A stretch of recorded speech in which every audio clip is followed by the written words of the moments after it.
And you are. Hi everyone, welcome to our third Teach Me RS Icons. We are part of the Teach Me Icons family, so if you have not discovered us yet, please look out for all of our conferences. We do them on a range of subjects.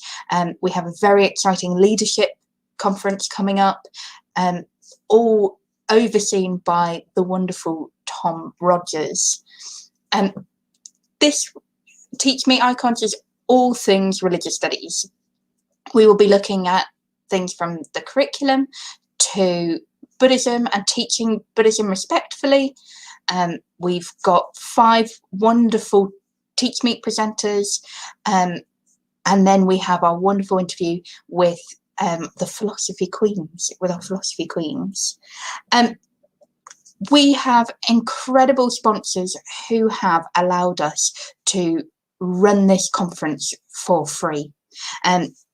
These sponsors are Wellbe, Endopsa, Teachers Love Stationery, and Pupil Progress.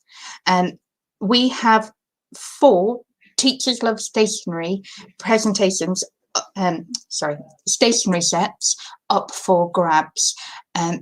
In order to be in a chance with winning one of these, you need to tweet a picture of yourself watching your setup using the hashtag TMRSIcons, and the hashtag's on the banner at the minute, and it will pop up throughout the conference today. We have factored in toilet breaks. We have thought of all that, do not worry, and we will give warnings for toilet breaks.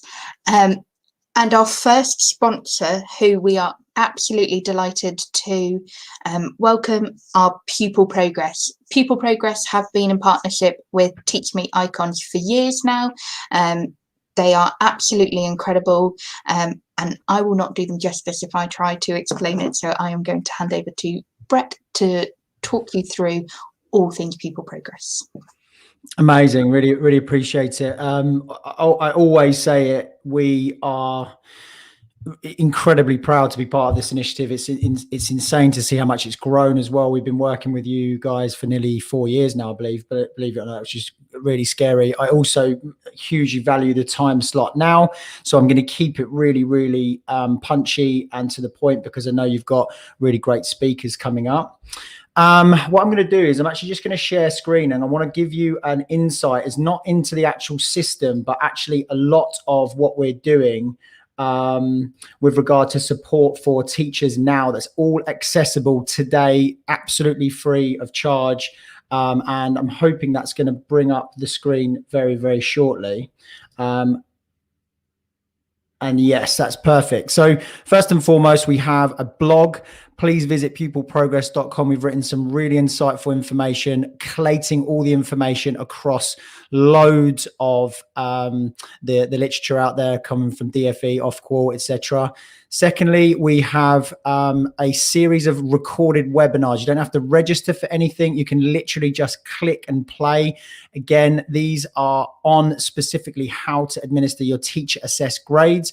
They're about 30 minutes. Again, completely free to access. Nothing you need to sign up for or register. We think it's really useful. We've had great feedback too. So please, feel free to take yourself there. We've also set up a Facebook group to support the teacher assessed grades process. Go to Facebook, join, I'll allow access. All you've got to do is answer a couple of questions, which is, are you a teacher? I think it asks you, where do you teach? Apart from that, there's lots of support going on. We're sharing those blogs, those articles, new videos, discussion points. So it could be really worth your while. Lastly, really, it brings me to this grant-enabled access. We work really hard to get a government grant which has supported us to be able to allow 2 subject areas per school to use our system at 0 cost all the way up until the 31st of August. That is being shared on screen now. And what you will have is access to a tracker. Now, honestly, even if you need to buy yourself some time to set up a tracking system, and then you're going to set up your own one in September, that's absolutely fine. Do use our actual kind of grant to the best of your ability, because it's something that we've been able to get to support you right now. If you are using grade boundaries, there's so many discussion points. You should be using the grade descriptors. We believe the grade descriptors should underpin your decisions from grade boundaries, which should be 2019. And those are all things that we discuss in our blogs and webinars. Simply go to pupilprogress.com. It is all there. So you will be able to access everything that you want at the bottom of the screen. It will go through and say, there's your blogs, there's your webinars, there's your grant enabled access. So if you don't have, want to know where to get it, just simply go to pupilprogress.com. I'm going to stop sharing now. I really, really appreciate your time. If you do have any questions, let anyone in the team know. And I hope you all have an incredible meet today. Thank you very much. And when we send out information on the recordings, we will include the links and documents to Pupil Progress so that you can access them with ease. Thank you so much for your time. Mate. As we go through the conference today, there will be opportunities for you to ask our speakers questions. If you are watching through YouTube, you can use the comment section in YouTube. And also if you are watching through Twitter, or if you are on Twitter, you can also tweet questions for us to ask the speakers. And so we now move on to our first speaker. We've got Adam Smith, who is going to talk to us about all things curriculum. Hello. Oh, it's such a pleasure to be here. How are you? Very well, thank you. How are you? Good. Yeah, it's raining. I'm in Essex. Yes. It's Saturday, but I'm super excited about this. So basically, I wanted to talk today about what powerful curriculum actually means in RE. And I want to talk specifically about what it means in primary RE. To give you a little bit of background about who I am and where I came from. I started out as a secondary RE teacher. So I used to teach in Cambridgeshire. I trained in Oxford, but I left secondary teaching and I sort of threw myself on the mercy of people that I knew looking for a new job. And my now head teacher messaged me about coming to work in primary in December 2019. Which was really, really not something I had ever envisaged doing. But she said, that she wanted me to come and work primarily on the RE curriculum, which was something that I was really passionate about. So I moved to primary in December 2019, but you can probably tell that's slightly an ominous time to be doing any moving around. It was just before the lockdown. And what happened was that I ended up doing a lot of cover teaching, but I also ended up getting the opportunity to teach all of the schools RE virtually based on this new scheme that I was writing at the same time. It was quite an unusual and slightly stressful thing to be doing in the middle of lockdown, but I was in this really exciting and rare position at this school of having a tabula rasa, a little A-level knowledge for you, so a blank slate. They had taught some RE previously, but it was not really properly embedded into their curriculum, and it was really interesting that it was sort of following the locally agreed syllabus, but perhaps maybe just not matching up with the kind of quality of other things that were going on. So over the last 5 years, the school has done a huge revamp of their curriculum.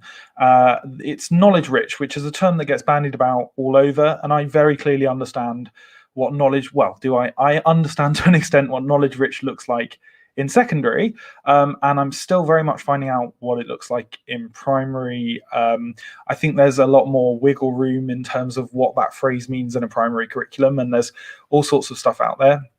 But ours aims to be knowledge rich. It's focused on centralized planning, which I love. I came from quite a big RE department where we would all plan different schemes of work for different year groups, and that was great because it meant you taught other people's work, something that I got quite used to doing.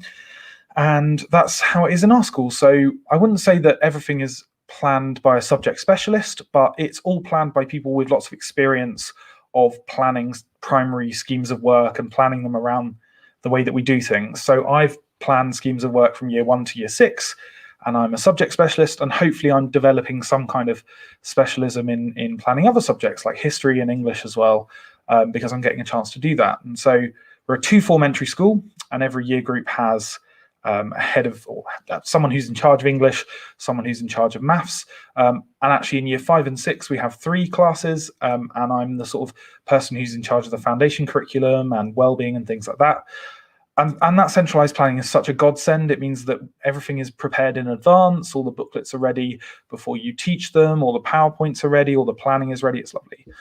And we do teach from booklets, which is controversial. And I'm not sure that I wouldn't sometimes rather have an exercise book in front of me. It has some pros and it has some cons, and that could probably be a whole talk on its own. But it's a really great way of ensuring consistency across a curriculum.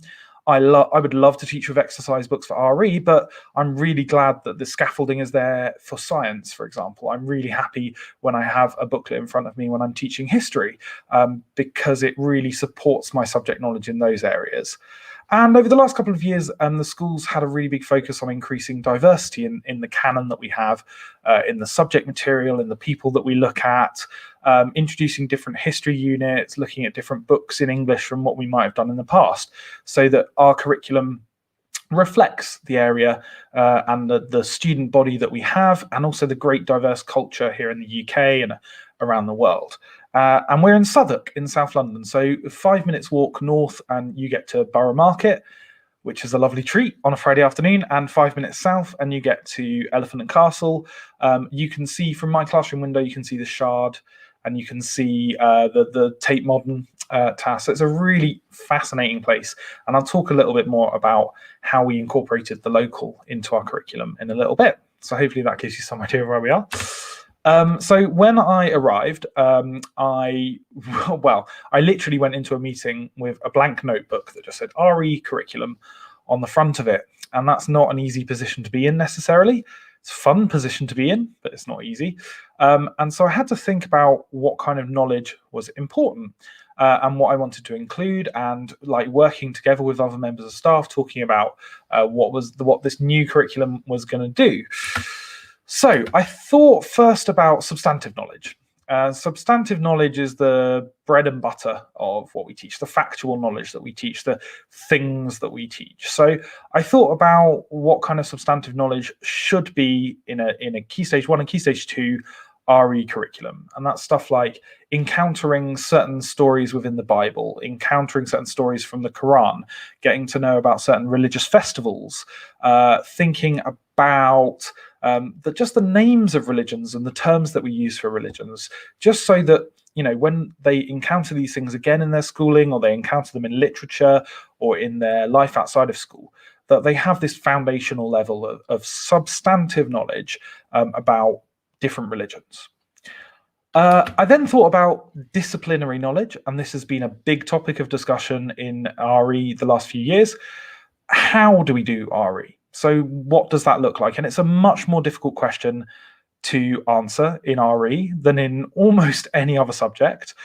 History handily can point to the history section of a bookshop. They can point to history documentaries and history departments in universities and say, you know, this is our discipline. This is where our line of disciplinary thinking comes from. Now, RE is a multidisciplinary subject.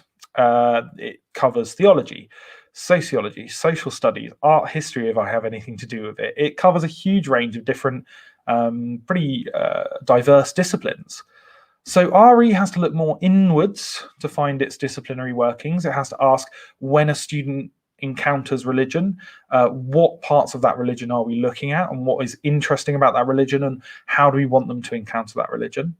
And so this is an area I'm still thinking about. And I think if I get a chance in a moment to show you some of the project that I've been working on, hopefully you'll see this is a huge work in progress. I feel incredibly nervous to share any part of it with anyone at any time, because I'm very self-critical about it. And if I was being self-critical, I would say this disciplinary knowledge part is probably, like I say, something I need to put a bit more thought into. Takeaways, not of the Chinese or Indian variety, but of the knowledge variety. And this is Mary Myatt's idea about where we want our students to be. Now, when I was in secondary, we often think about the end of Key Stage 3 because, or Key Stage 4 even, because that's the end of compulsory RE in the school that I was teaching in. But now I think about the end of Key Stage 2. I want our students to be religiously literate. They live in a diverse area, but they live in a diverse country, in a diverse world. So every student should be literate in religious issues to some extent. I want our students to have encountered different parts of their local area, different parts of religion, different visual imagery, and certainly stories from different religions. The way that I conceive of it, and it's perhaps a little bit uncharitable to not to secondary teachers, but to the secondary system or the state of secondary RE, our children go off to 15 or 20 schools around South London, and I sort of assume that they might never do RE again, or it might not be an explicit subject in their timetable again. Now, I know for a fact that the other schools in our trust or local schools have an amazing RE curriculum, but I have to work on the assumption that by the end of Key Stage 2, at least 2 or 3 children are going to go off to schools where RE is not on the timetable, and they don't offer a GCSE in it, or they won't take a GCSE in it. And so I want our students by the end of Key Stage 2 to have the powerful knowledge that I'm just about to talk about. I want them to have enough of it to last them the rest of their lives. So I want to have covered the big 6 faiths, which is something that I'm really glad that we do quite thoroughly. We cover all 6 faiths. I want them to have a really foundational understanding of the basics of Christian theology and of Islamic theology and of some of the ideas around God and belief. So that's something to think about. Pre-existing knowledge is super important. It's super important. When we talk about powerful knowledge in a moment, we'll see that it can be a little bit dismissive of pre-existing knowledge, but in a school like ours, it's there. It's woven into the fabric of the school is religion. So we have lots of teachers of all different faiths. We have students who come from families of so many different faiths. We have the local church comes in. We have contact with the local mosque. We have an Eid festival. We have Diwali. It's part of the social fabric of our school. So even if we didn't do RE, there would be pre-existing knowledge about religion there. So I take it into account, but I think you also have to come from the position that there will be students who have almost no pre-existing knowledge of the faith, especially coming into Key Stage 1. So it's a useful thing to think about, but as I'll talk about in a little bit, it's not particularly helpful as a foundation stone for a curriculum. Local knowledge, I sort of covered that. I mean, you can walk 5 minutes from our door and find a mosque and a gurdwara and a church and, find people giving out leaflets outside London Bridge Station and find paintings in the National Gallery or even in the Tate Modern. Barnett Newman, for example, great Jewish painter. So local knowledge is hugely important, both lived experience and the cultural richness of being in London. And then finally, powerful knowledge. And this is what I'm just going to cover in the second half of this talk. Second half, maybe the last 2/3 of the talk. Powerful knowledge is from Michael Young, a book that he wrote, which my laptop is now resting on, called Knowledge and the Future School. And it's a tremendous book. It really knits together the quite, don't want to use the word traditional, but ideas about the knowledge-rich curriculum with ideas around social justice and creating social mobility and giving students just the best start in life, which is kind of why I got into teaching in the first place. And that's what the focus of the next part of this is going to be, talking about what powerful knowledge is and how the RE curriculum that I'm putting together hopefully tries to reflect that. This is an article by Robbie Burns. It's in Impact, which is the Chartered College of Teaching magazine, and it's free to read for anyone, and it is brilliant, absolutely brilliant. If you are coming across this idea of powerful knowledge, I've named my podcast after this, but I still refer back to this article all the time. It's a great summary, and it does that such a rare thing in teaching, which is it takes the idea from the abstract and it puts it into the concrete. So it takes powerful knowledge and it actually has a really good way of providing a curriculum development through it. But it's a good summary. So I'll use these 3 points to sort of summarize what Michael Young is talking about when he talks about powerful knowledge. And the first is that it's not common sense knowledge. It's not knowledge that we acquire through everyday life. It is taking students beyond their lived experience. And for me, that is so much of the point of the foundation subjects in primary, and of SMSC in primary, and of PSHE, and of RE, and lots of things in primary is about taking students beyond their lived experience. And I try and do this in lots of ways. But an example of that would be, using Google Street View a lot when we can't go on trips, trying to physically take students beyond, but also in the sense of giving them experience of things they wouldn't have experience of. It's systematic, which means that the things that we teach are systematically related to each other. And I'll talk in more detail about what that looks like in RE. And it's specialized. So RE is a specialized subject. It's we're not teaching it through a topic of a broad sense of knowledge. We're teaching it within its confines as a subject. So it's distinct from common sense knowledge. I'm going to look over here at my notes now, because this is to do with giving students access to what might previously have been considered privileged knowledge or privileged information. Knowledge with a high level of, don't particularly like the term, but cultural capital. One of the key aims of a curriculum is to take students beyond their own experience. And I found that actually that's true for both traditional and progressive pedagogies. I mean, they phrase it in totally different ways. Traditional loves this best of what has been thought and seen, but progressive will admit as much as anyone that education is a journey beyond everyday experience. I would say the best of what's been thought and seen is a good starting point, but I would add what's been seen and painted and preached and believed and told and practiced over centuries. That's what RE is about.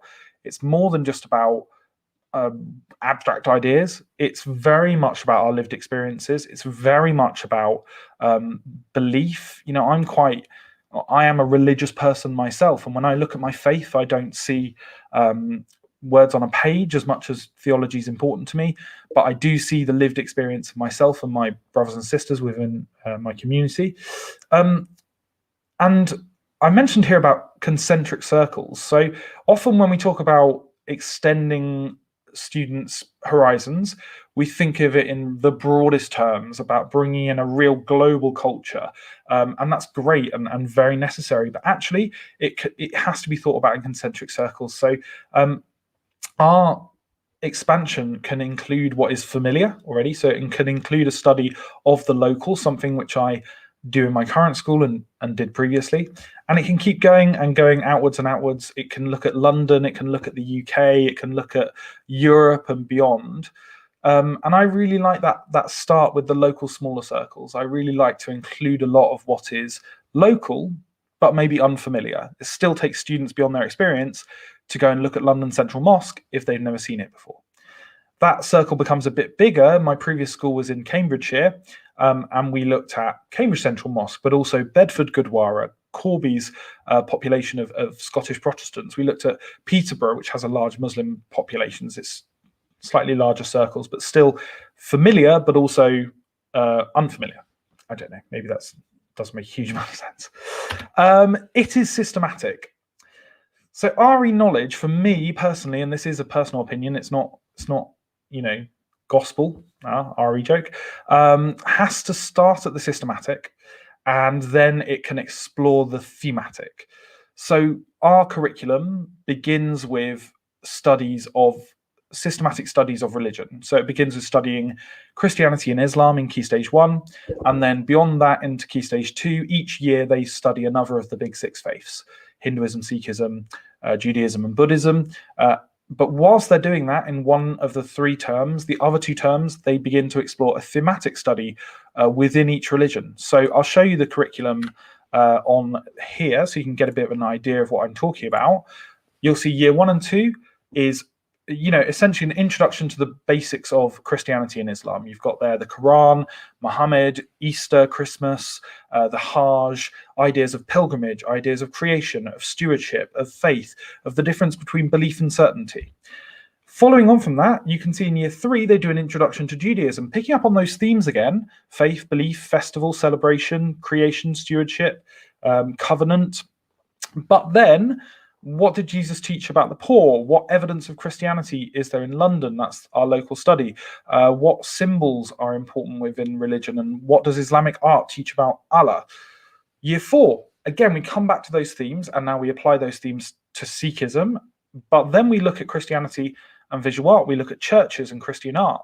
we look at the 5 pillars of Islam and the Muslim community in London. Year 5, again, Hinduism, we're looking at those beliefs in Hinduism, but now we're looking at ethical concerns within Christianity, because we have built up that foundation of Christian belief, of Jesus's teachings, of the Gospels, of the Old Testament, and now we can really build and expand on that, and that's powerful. It's powerful to give students that foundation. And if they wanted to go off, if they found this question of Christianity and war interesting, to find out more about the Quakers or pacifism or white poppies or army chaplains or everything that we look at, they have the foundation to be able to do that. And it actually all gets sewn up in the end of year 6. This is something I'm teaching at the moment. I love, with a place study of Jerusalem, where those threads of Christianity and Judaism and Islam come together in a physical place, and students are taken beyond their experience to go and experience, not in the real world, sadly, but in a virtual trip to Jerusalem. And the next part, so it is specialized. So let me just go back into my presentation. It is specialized. This is slightly controversial, what I'm going to say now, but it's really, really important for me personally for the future of RE. Every RE head of department and every RE lead and really every RE teacher should have a clear idea in their heads of what RE is, of what RE is in their school, of what they're hoping to achieve with RE, and of where RE is going, or where they want RE to go in the next few years. And I think Richard Quay is going to produce something at Ofsted that's going to kind of look into this and try and discover a national idea of what good RE is. But actually, you and I should have our own individualized views of that. Probably won't agree on some issues, probably will agree on others. But for me, that's what it means to be a head of department. That's what it means to be a head of RE, is to have an idea of what subjects you're trying to teach and what subjects you're trying to teach well. And I sort of thought of a metaphor for this, and I was trying to think of a metaphor, and I thought, oh, well, it's just like a walled city. You know, it's like a fortress. I thought that was a terrible metaphor, because we're not trying to always defend it from attack. I much prefer the metaphor of the walled garden. So if you've ever been to a National Trust property, you've seen these stunning, beautiful walled gardens. There's one at Mottisfont in Hampshire with roses growing and vegetables and beautiful fountains, and you can have a lovely, peaceful, relaxing time. And the reason that things grow so well in a walled garden is because those walls create a great climate for growth. They trap in heat, they keep out predators like cats and things like that. They're going to ruin your plants, and they keep insects within the area as well, so that they're cross-pollinating plants really easily. And I think RE is a bit like that walled garden. It's about creating the right conditions for growth, but within an area that is clearly defined, within an area that actually those boundaries stimulate growth, those boundaries stimulate and protect our subject. RE can sometimes be a bit of a dumping ground. It can take on, I mean, in my experience, whenever a school has an Ofsted report come back or a SIAMS report that says SMSC is lacking, who gets the email on Monday? It's the head of RE. Not always, but often.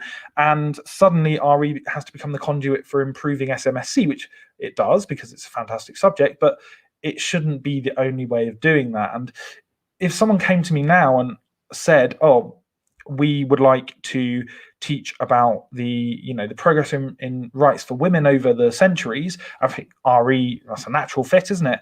I feel like I would have the confidence to say, actually, no, I don't think that is a natural fit for our subject.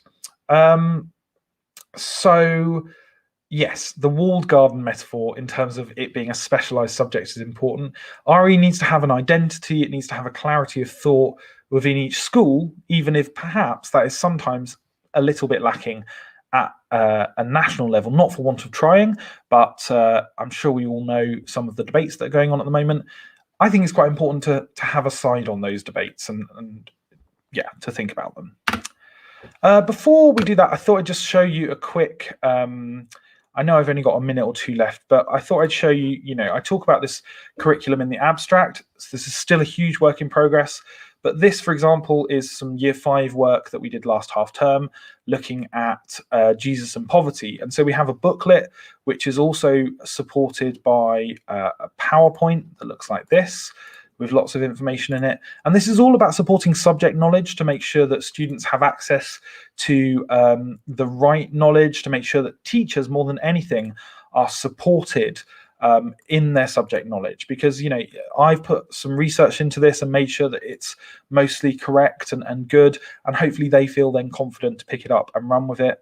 And this is our year 3 module looking at Islamic art as well, which is quite fun. They get to go on a virtual trip to Uzbekistan, which obviously we'll be looking to make that a real life trip in 2022, budget dependent, and they get a chance to create a lovely Islamic tile at the end of it, which makes a terrific display for the hall. There's a booklet that goes with that as well. So these are, a work in progress, and at some point I'll be able to share these more widely, hopefully, with people. But I'm really excited about what I've been able to do in the year and a half that I've been there. If you ever want to talk to me or anything like that, I'm on Twitter. I have a podcast, which I've really enjoyed doing and having some curriculum conversations. And there's an email address there as well. I just want to say a huge thanks to Claire for putting this on, because it's a lot of work to do on a Saturday. And I've really enjoyed that. Sorry, probably going about 400 miles an hour. No, I absolutely loved it. Absolutely loved it. I know that a lot of us have been inspired by your tweets and by your work. I personally was inspired by your virtual school trip. I was meant to go to Rome in February, and instead of just sat feeling sorry for myself, I saw your work. I think it was last year when you did Jerusalem, and the way that you'd done it from leaving school, and you did you did the whole process, and I would never have thought of something like that. And so I did it from, we're getting the coach, we're going to Heathrow. It's really fun. It's been a really good time to develop that. I was actually doing it before lockdown, leading the trend. But we've just literally done that lesson with year 6 at the start of this half term. And they were like, "Sir, you booked us such a nice hotel. Sir, oh, I can't wait to have the breakfast." And it was really they were really into it. So yeah, I loved it. And I think it's so powerful, and I gave the students the itinerary before it and things, and they were able to follow it. I just thought it was so lovely, and I would never have thought to do something if I wasn't inspired by you. So a massive personal thank you for that. And also with what you said about RE, and everyone is absolutely loving your analogy or metaphor. We're all teachers of English. Go out the window sometimes. Of the walled garden, everyone's absolutely loving that. And I think as a role in PGCs, like as PGC leads, we're currently trying to find out what a good RE teacher looks like. And so we've got a couple of questions for you. So one's just popped up on screen from Zoe saying, could a place study be transferred into a secondary setting? Yeah, it should do. I mean, I teach at the end of year 6 for a reason, because that's when there used to be like a comparative religion module there, where they would sort of say, these are festivals that we've looked at over the last. But I think this is a much richer way of doing that, of looking at Jerusalem. I mean, you could look at London, you could look at New York, you could look at Berlin, Vienna. I mean, Vienna would be fascinating to do that, and it's great. Or you could look at your hometown. I mean, we do both. We do a place study of somewhere that is beyond our experience, and a place study that is somewhere of our experience. I don't see why any of this couldn't. I mean, I do remember the struggle of year 7 with Key Stage 3. That starting point is so difficult, and something that I'm not envious of secondary teachers deciding where to start. But there's no reason why you couldn't actually even start a secondary curriculum with a look at Jerusalem or with a look at somewhere else. It's so much fun. I just love it. I love doing that. I'm so excited that we get to do it this half term. So yeah, and also I'm secondary, and we do the local area in year 7, which the geography lead has laughed at me because said it's a geography lesson, because we look at the ONS data and we compare it to places of worship, but there's no colouring in, so it's not geography. There's no colouring in. Also, it's more sociology than geography, and that definitely falls within our wheelhouse. The local study lesson is great. That's one of the schemes that I wrote for my old the secondary school that I worked at, and I was always very excited about teaching that. It wasn't the most diverse town in the world, and it wasn't the most diverse student body, but like I say, you cast your net wider, and you look at towns nearby, you look at places nearby, and I found out loads of things that I didn't know about, Bedford having the largest Hindu temple outside of London, and about Corby having this Scottish connection. So yeah, really, really interesting. Yeah, really. Thank you. And then we've got a question on Twitter from Nikki. So Hey. Nikki McGee. I know Nikki, yeah. The wonderful Nikki. Yeah. Saying, how is a knowledge-rich primary RE curriculum different from other curriculums offered? Do they not all offer knowledge? Yes, I hope they all offer knowledge. I think knowledge-rich is a bit of like I say, it's a bit of an unusual term to have transferred over to primary.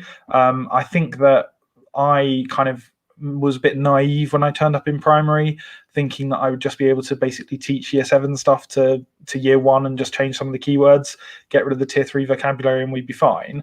Our primary is distinctly different, and any knowledge-rich curriculum has to take account of that, and hope that ours does.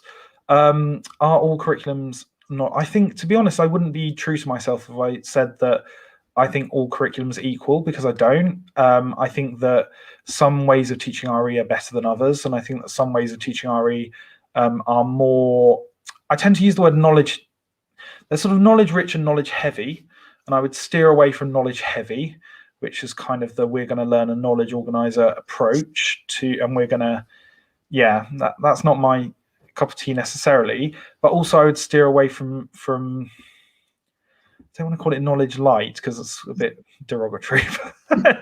I would just say knowledge rich is a good middle point, especially when you can kind of quantify that and you can see it coming through in assessments and the way that students are able to talk about the subject and the way that they're able to have conversations in year 6 that sometimes I forget that I'm teaching primary, because they're amazing.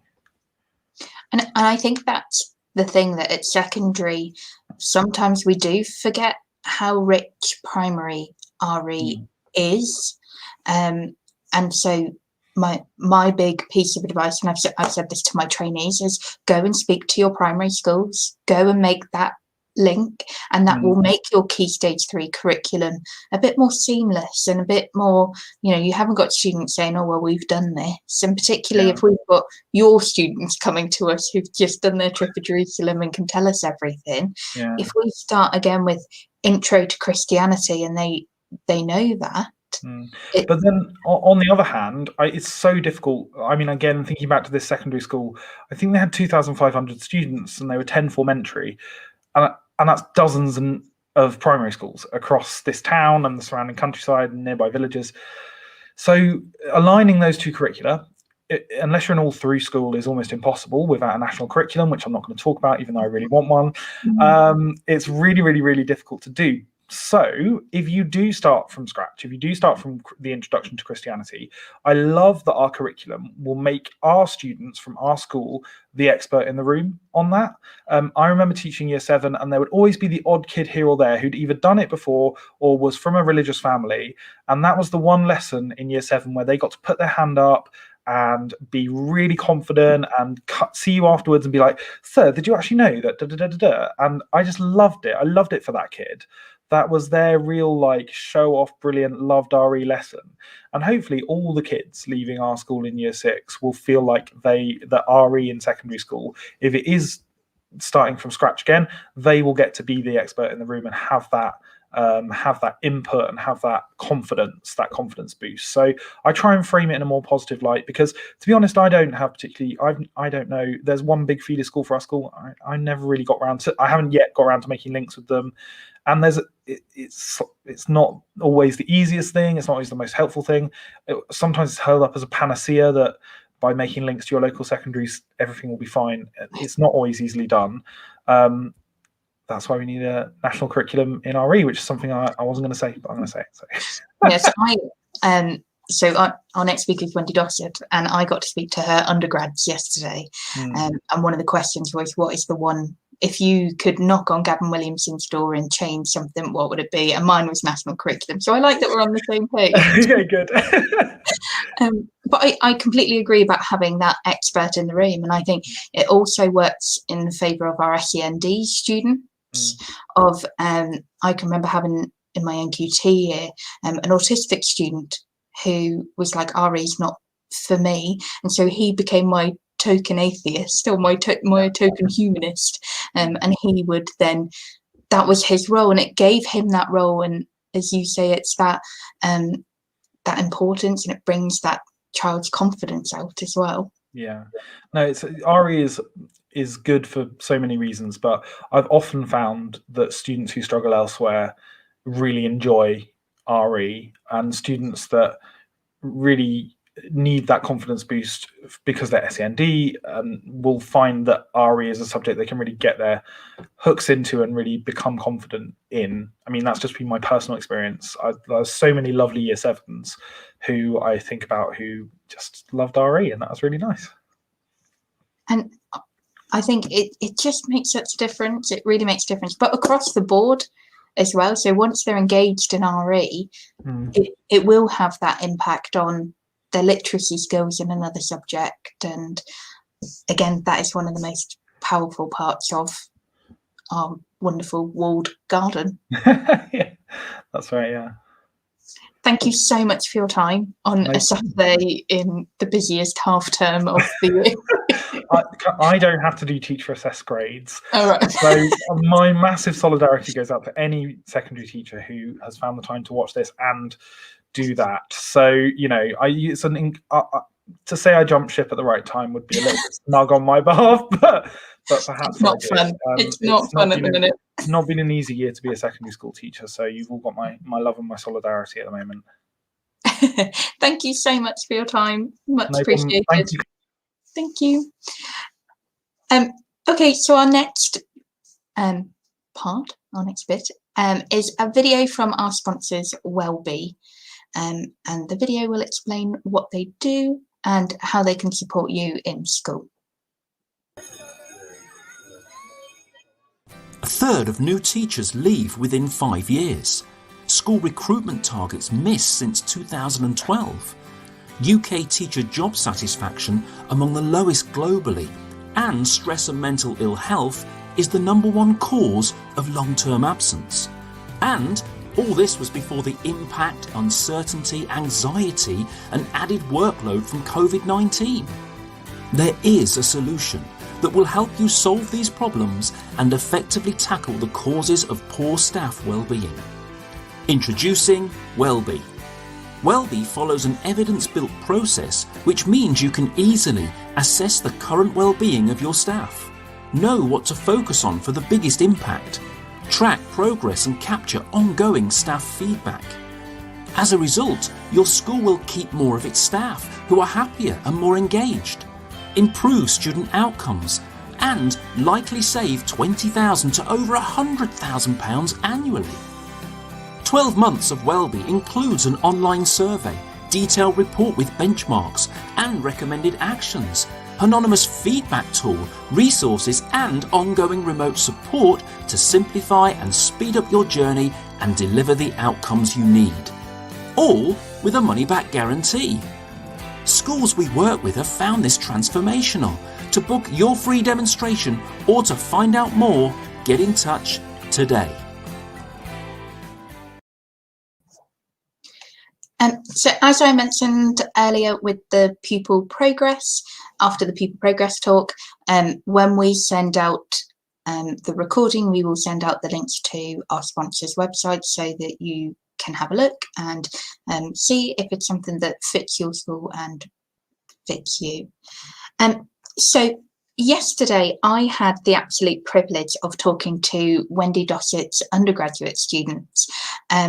Wendy has built an incredible curriculum at TRS Chester.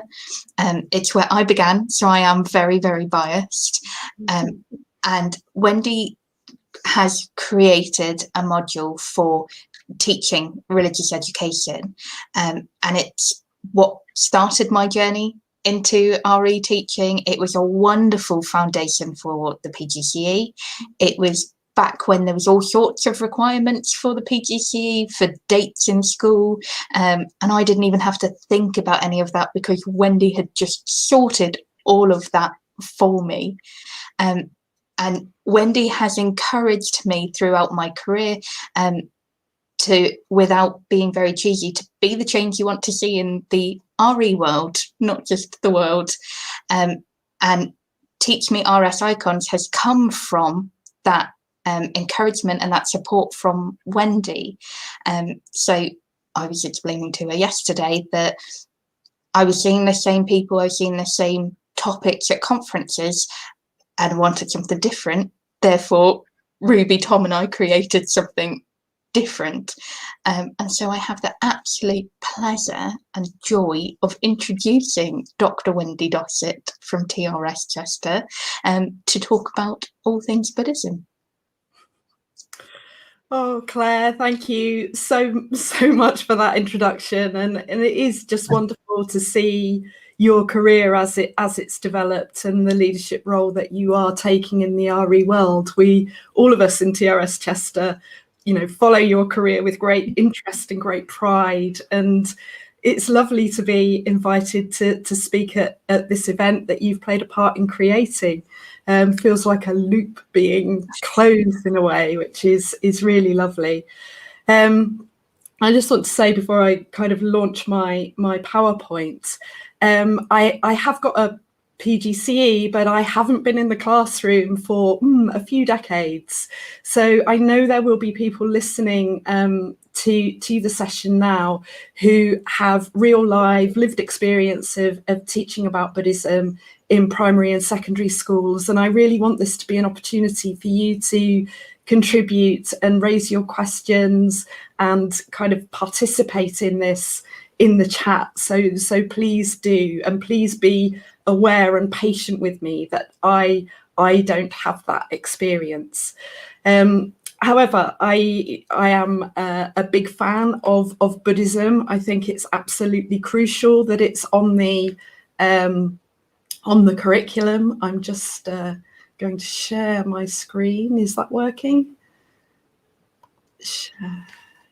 Tom will do something fancy. I've got it, I think.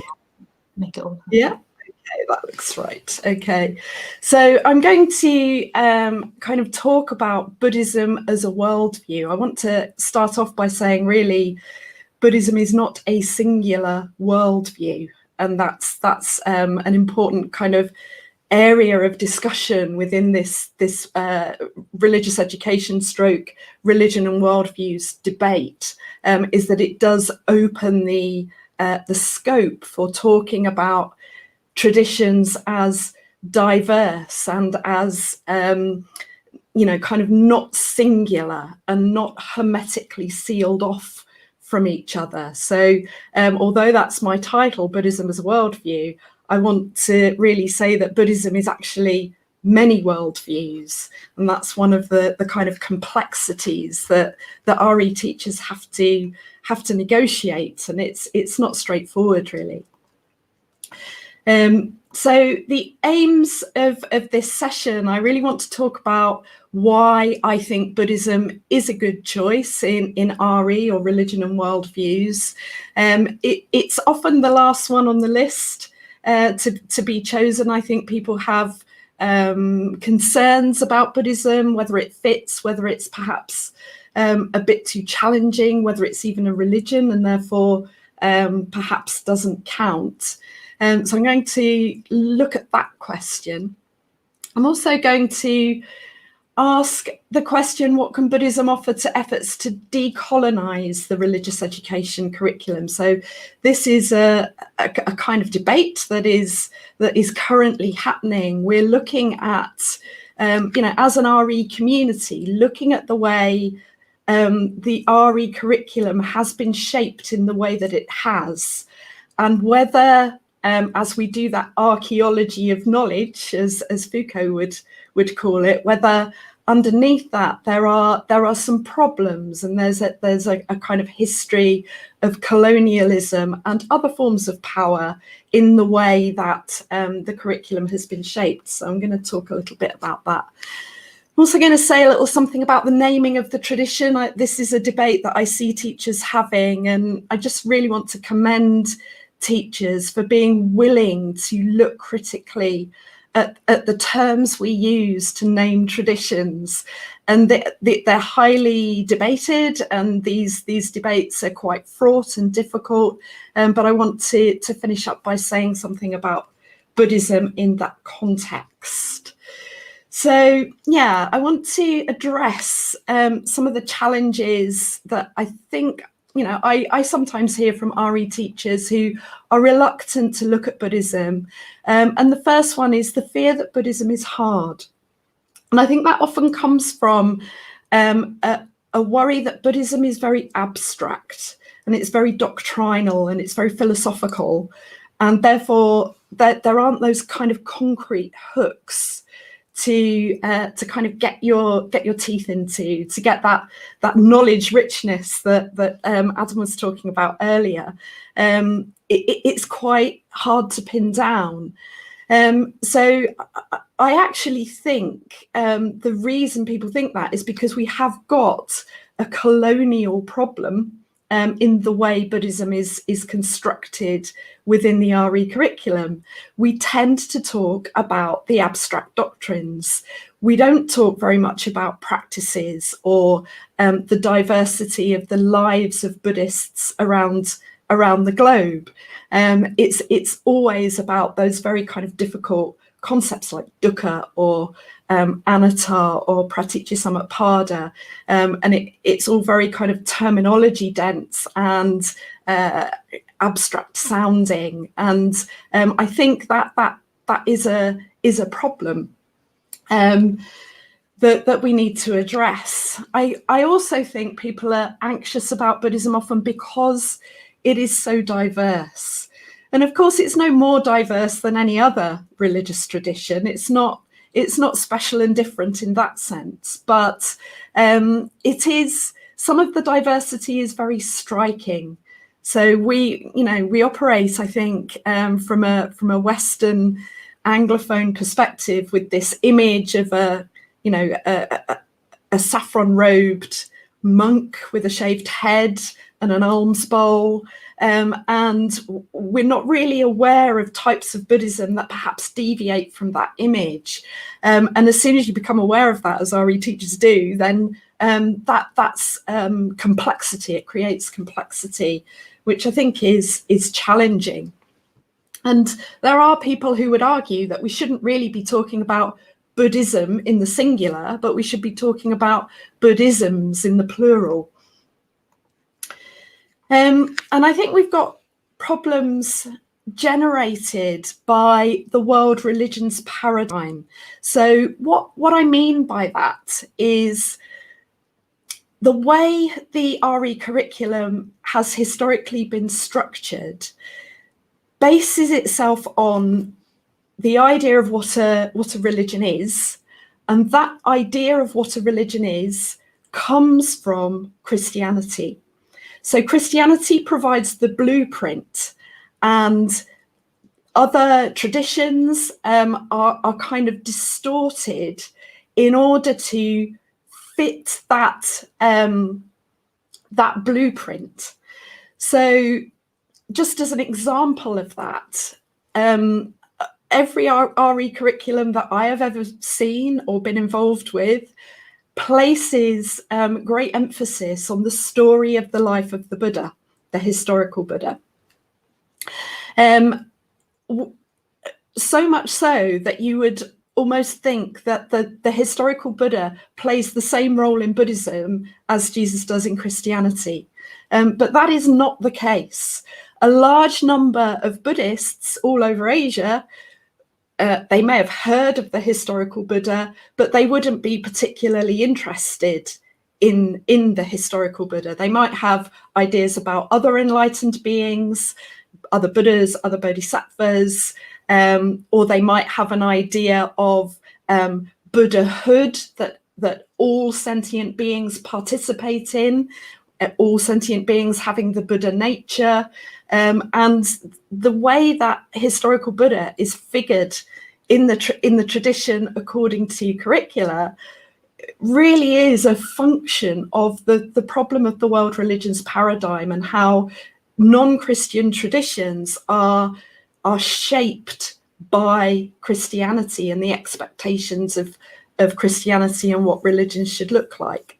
So I think we've got a problem there. I think we've also got a problem with the dominance of what I want to call here a Western modernist presentation of the tradition.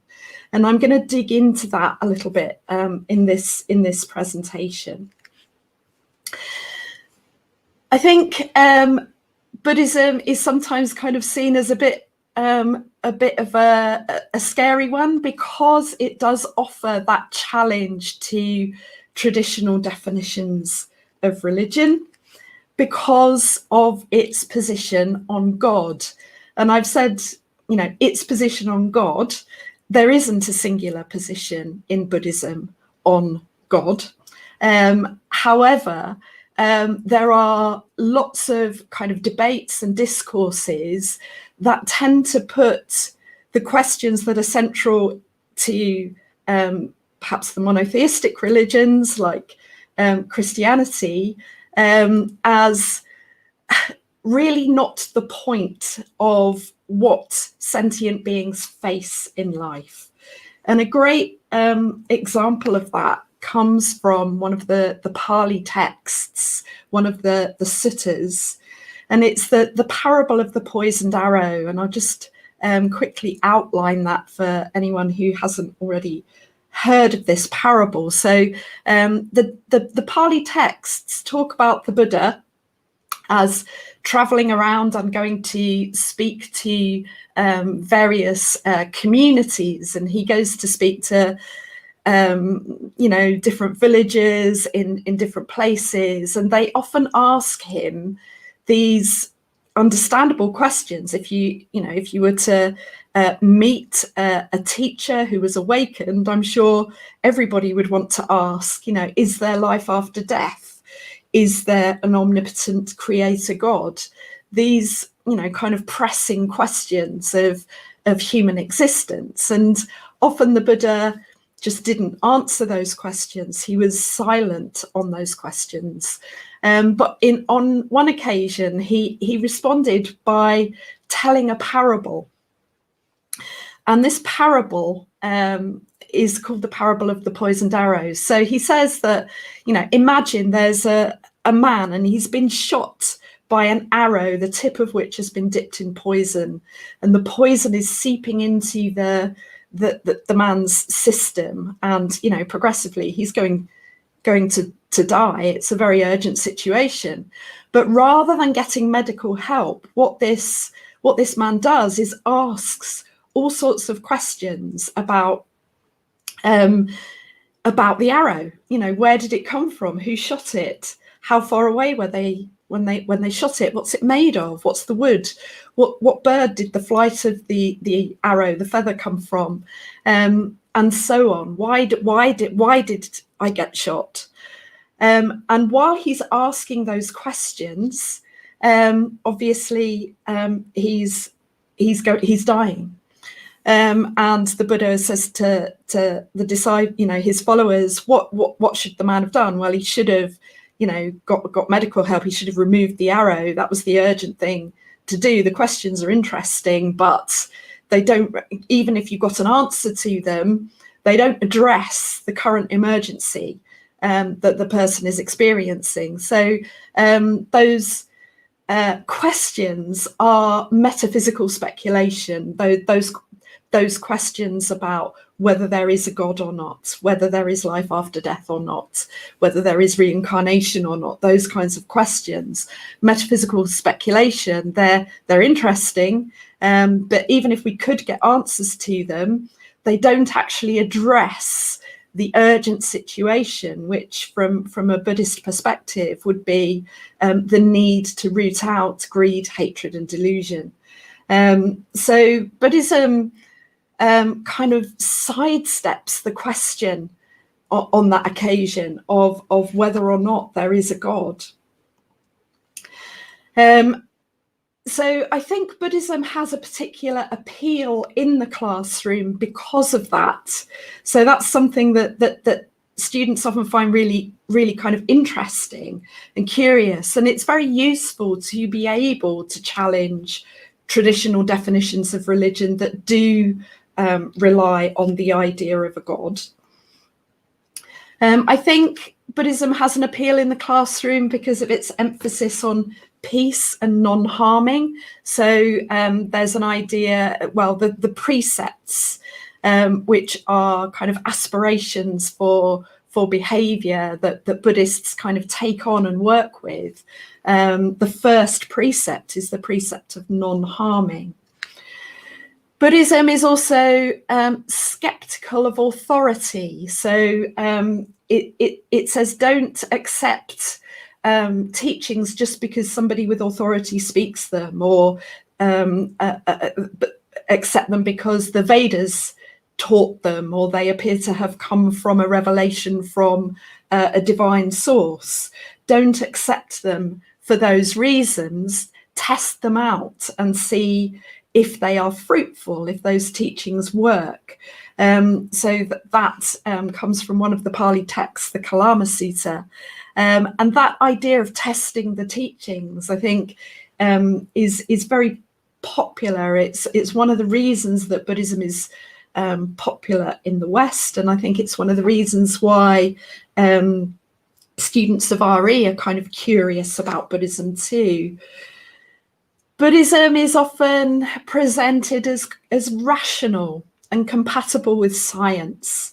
So because it sidesteps the God question, it doesn't run into some of the kind of difficult debates that some other religious traditions run into. That's not to say other religious traditions haven't got deeply thought out ways of dealing with those issues. But Buddhism is often perceived, at least in the West, as rational and therefore compatible with science. Key figures like the Dalai Lama, for instance, often present it as very much compatible not only with science but with modern psychotherapy as well. And I think that gives it a certain appeal. I think there's a perception in the West that Buddhism is a very ethical tradition, and therefore somehow different to other religious traditions that might be perceived as kind of more to do with identity, that might be seen as more tribal in a negative sense. All of these points that I'm making at the moment, I think, can be very easily criticised and should be debated in the classroom. I'm going to come on to that. But I do think these are some of the reasons why Buddhism has a certain appeal in the classroom. There's a kind of idea that it emphasises personal choice. I often get students will tell me that they really like Buddhism because it's such a chilled religion, and it's so free and you can do what you like, and there's no moral authority telling you off for things. And I think that actually reflects some ways in which Buddhism is expressed in Anglophone, English-speaking culture, but it also misses an awful lot of actual Buddhist tradition and key Buddhist teachings. I think I loved the fact that Adam mentioned earlier about the importance of art history in RE, and the little picture on my slides is of a pagoda. And a pagoda, you find that in East Asia, is the architectural development of a stupa. And a stupa is a mound in which relics are stored. And if you look all over East Asia, you'll see, or all over Asia, you'll see different shapes of stupa. And the pagoda is the particularly elaborate and beautiful form of a stupa. It houses relics or important sutras or the bones of teachers and that kind of thing. But Buddhism generally has an attractive aesthetic. I think students perceive it as being focused on happiness. It's very much presented in the West as if that is the central focus, and that it's all about anti-hatred. There is basis for all of these points that I'm making, but I also think they're kind of shaped by the Western context in which some of the RE materials kind of draw on. So the Dhammapada, key Pali text, says hatred never ceases through hatred. Through love alone it ceases. This is an eternal law. Buddhism's often perceived as very much anti-greed, anti-materialism, anti-consumerist. So greed, hatred and delusion are seen in Buddhism as the three poisons or the three fires. They're the urgent kind of context of the human condition that the tradition of Buddhism is there to address. And of course, Buddhism promotes meditation. So it seems to be particularly relevant for modern life, modern life in which we're gripped by the stress and anxiety, perhaps stress and anxiety created by greed and materialism. And Buddhism has a practice that is seen in the West as an antidote to that. It's kind of interesting the ways in which Buddhism in the West becomes therapeutic rather than soteriological, to do with salvation. But I think that's a reason why students find it particularly appealing and interesting. So it seems to be a philosophy or a worldview, a way of life, rather than a religion. So is Buddhism a religion? I think that's a bit of a bogus question, really, because first of all, you'd need to have a big conversation about how you were defining religion. But there's certainly a very strong and vocal tradition, especially in the West, that wants to say that Buddhism is not a religion.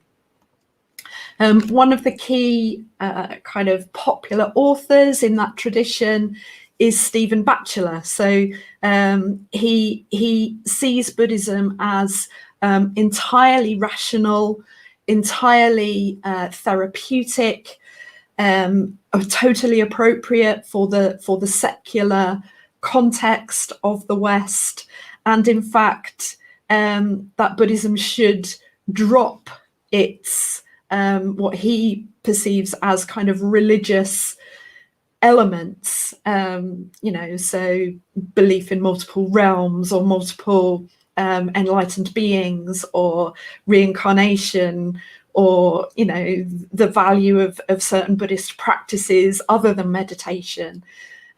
So there is a strong kind of Western tradition that sees Buddhism as not a religion at all.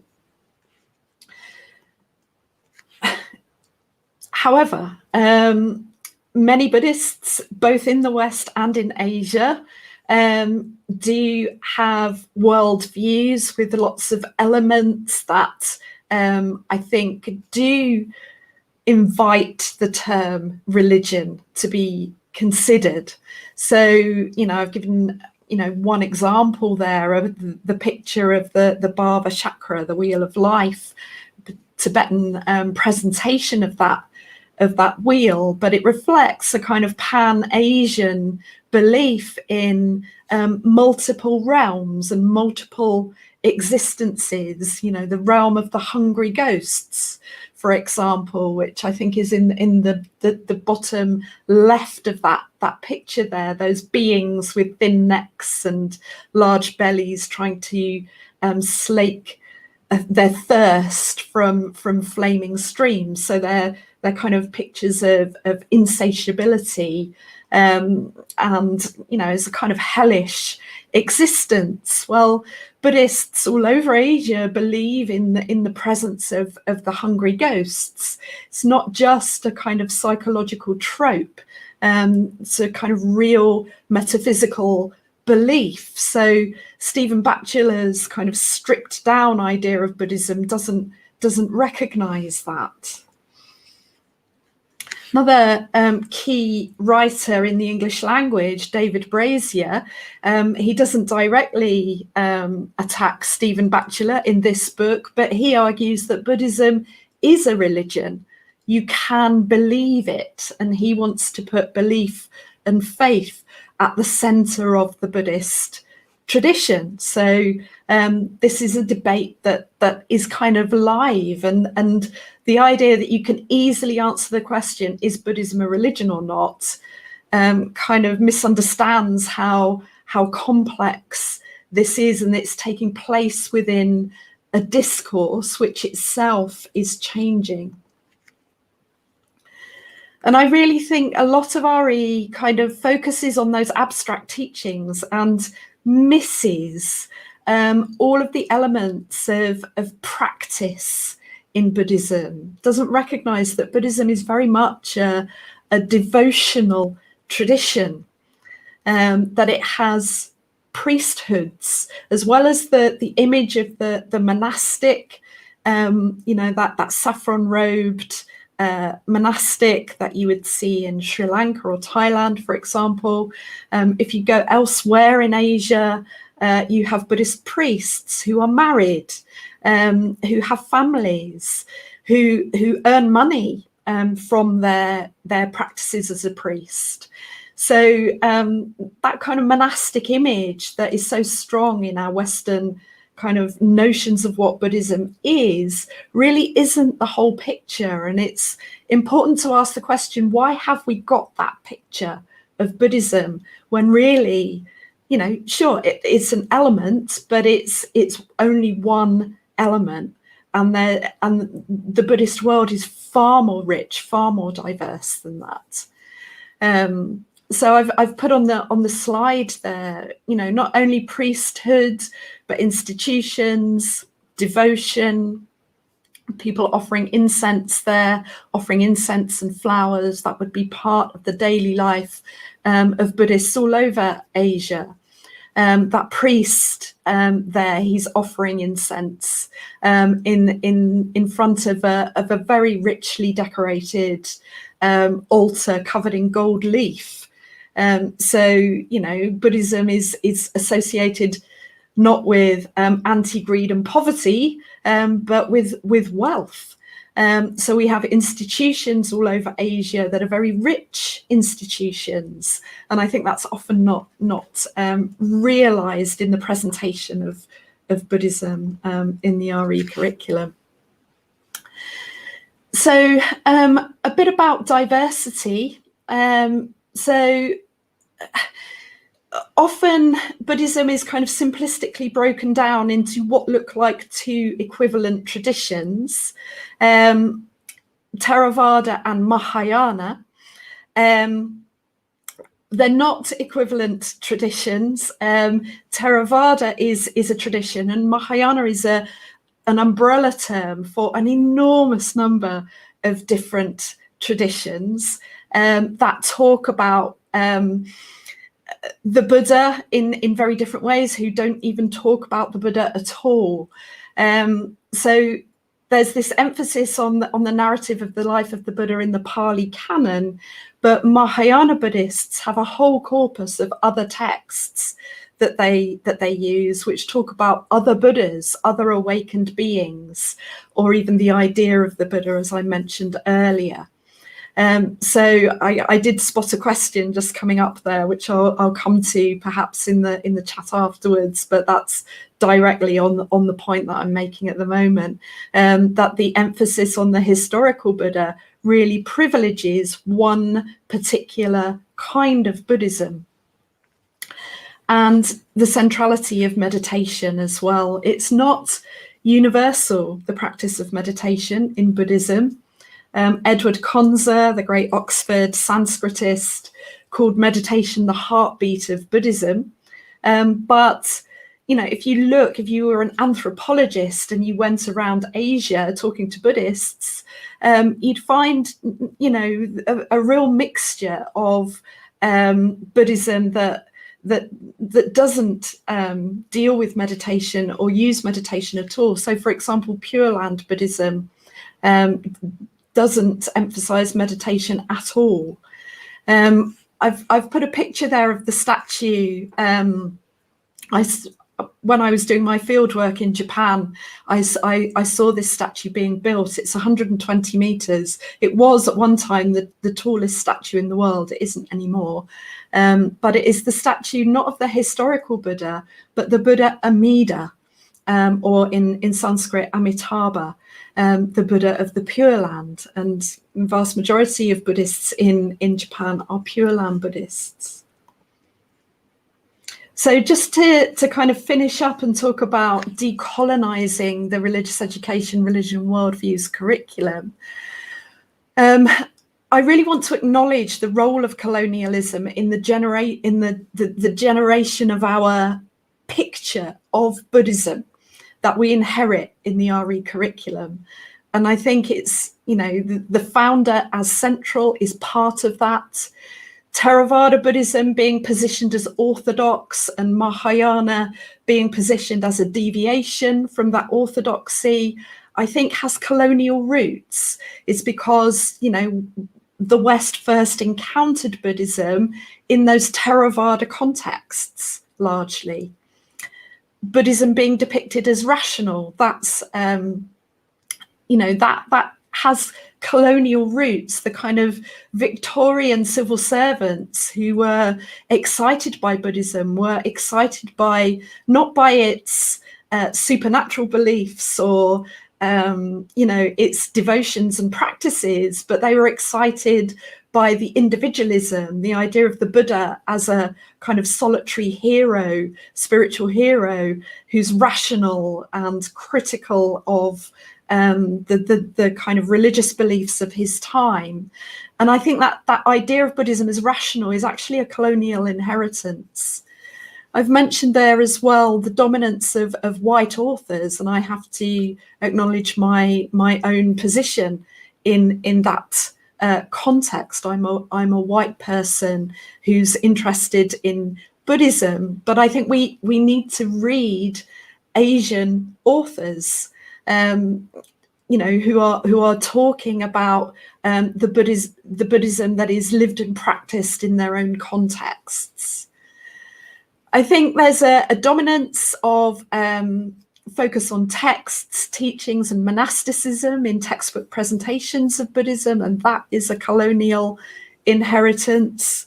And I also think there's a problem with the perception that Buddhism is a good religion, or that any religion is a good religion or a bad religion. I think we need to get beyond those ideas. It's very difficult, I think, when you are teaching about a religion, because you are in the position effectively of an apologist for it. So you're trying to explain to students why it might make sense to see the world in this way, and that's an awkward position to be in, that often ends up with kind of as if we are promoting the religions that we're teaching as somehow good. And I think Buddhism really suffers with that, because it seems to kind of align with a certain Western liberalism that kind of attracts students. So I can always say more about that in the questions if you're interested.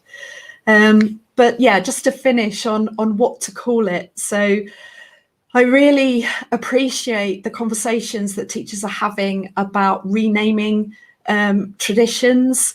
So I think there's a very strong case for using the emic terms where possible, the insider terms. So that's particularly strong, I think, in the case of Sikhi. So Sikhism is a kind of colonial term. It's not a term that Sikhs necessarily call themselves. They identify their tradition as Sikhi. So it seems respectful to acknowledge that and to use that and to have that conversation about what goes on in a colonial setting when one power is trying to effectively control an indigenous people and define them for what purpose. So that's a really important point. And people have asked me and are having conversations with themselves as well. Is it also the case for Buddhism? Should we call Buddhism something else too? And I've been giving this some thought, and I don't think there's an easy answer to this. I think it's a conversation that we need to kind of have as an ongoing one. Personally, I don't have as much problem with the term Buddhism as I do with the term Sikhism. And my reason for that is that Buddhism was already Pan-Asian before the colonial period. It has a large Western convert population who are happy to call themselves Buddhist. So it's less problematic in that sense. Other options I've seen are the term Buddha Dharma, or just the Dharma. Many Western Buddhists would call their religion not Buddhism, but the Dharma, the truth, the reality, the way things are. We could use some emic terms from different places, like the Japanese Bukkyo. One term that I would avoid is the term dharmic faith. So faith is a term that comes or figures so strongly in Christianity, and it's one of those functions of the world religions paradigm that we pick up this word faith and we apply it. So we talk about the Sikh faith, the Hindu faith, the Muslim faith, the Buddhist faith, or the Dharmic faith. And I think that's problematic.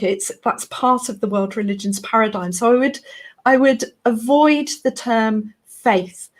I do like the term tradition because that gives a sense of, ideas being passed on from generation to generation, not just abstract teachings, not just ideologies, but also practices.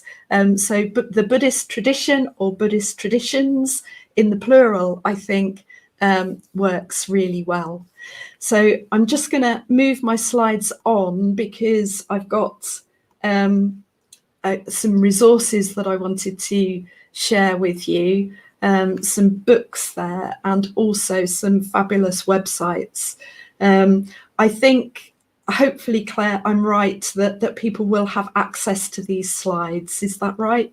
Yes, we will send it out with the recording. Okay, smashing.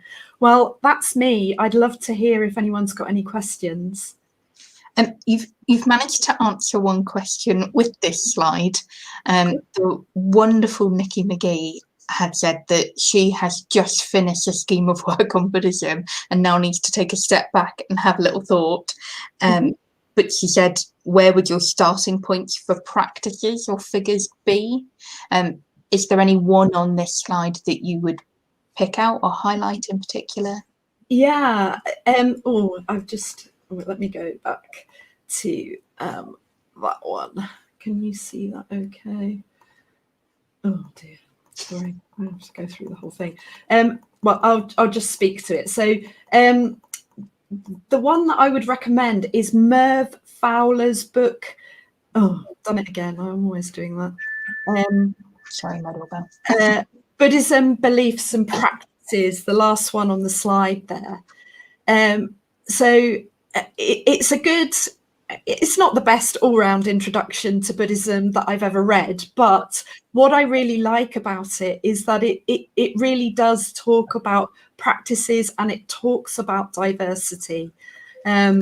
So that's where I would start. Not a book necessarily to share with Key Stage 3, but certainly accessible for Key Stage 4, Key Stage 5, and great for teacher knowledge as well. But yeah, again, I would say, as the previous speaker did, the best thing to do is to meet real life Buddhists and to go on visits and to see Buddhism not as a kind of essentialized set of doctrines, but as part of someone's life and what that means on a day-to-day basis. So that kind of RE for real, lived religions approach. I would advocate for that. And I think I'm very fortunate because my experience of Buddhism, my foundation was taught by you, and I can remember going to the Buddhist Centre in Manchester, and we were doing our presentations on it, and we kind of skirted around a couple of the ethical issues. And I can remember at the end of all of our presentations, you said, no, like not one of you has brought this up, and this is quite a major ethical issue.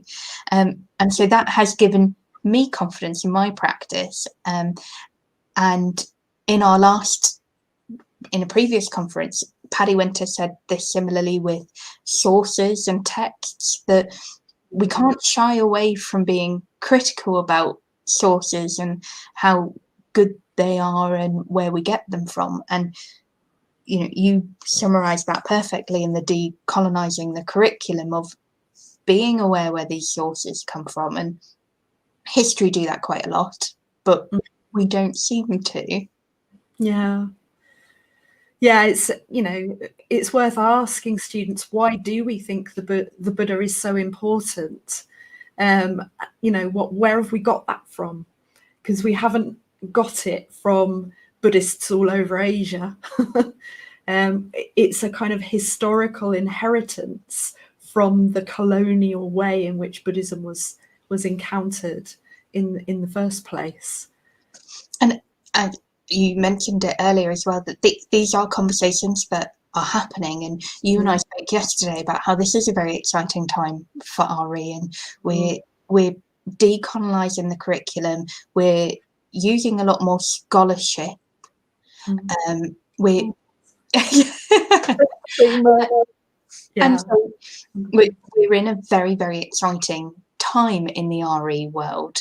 And I saw a series of tweets the other day saying that we do the same with Islam, that the role of the local imam, he's not a priest, they're not a priest, it's more holistic than that. And we do compare a lot of things to our westernized, very Christian viewpoint, and so it's breaking those shackles.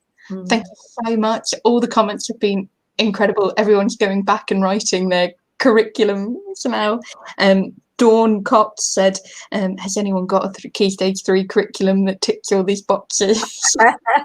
I'd love to see it if there is one. I think there'll be a lot of collaborative work on this now to develop stronger schemes of work. But thank you so much for your time. I'm aware that you're so very busy.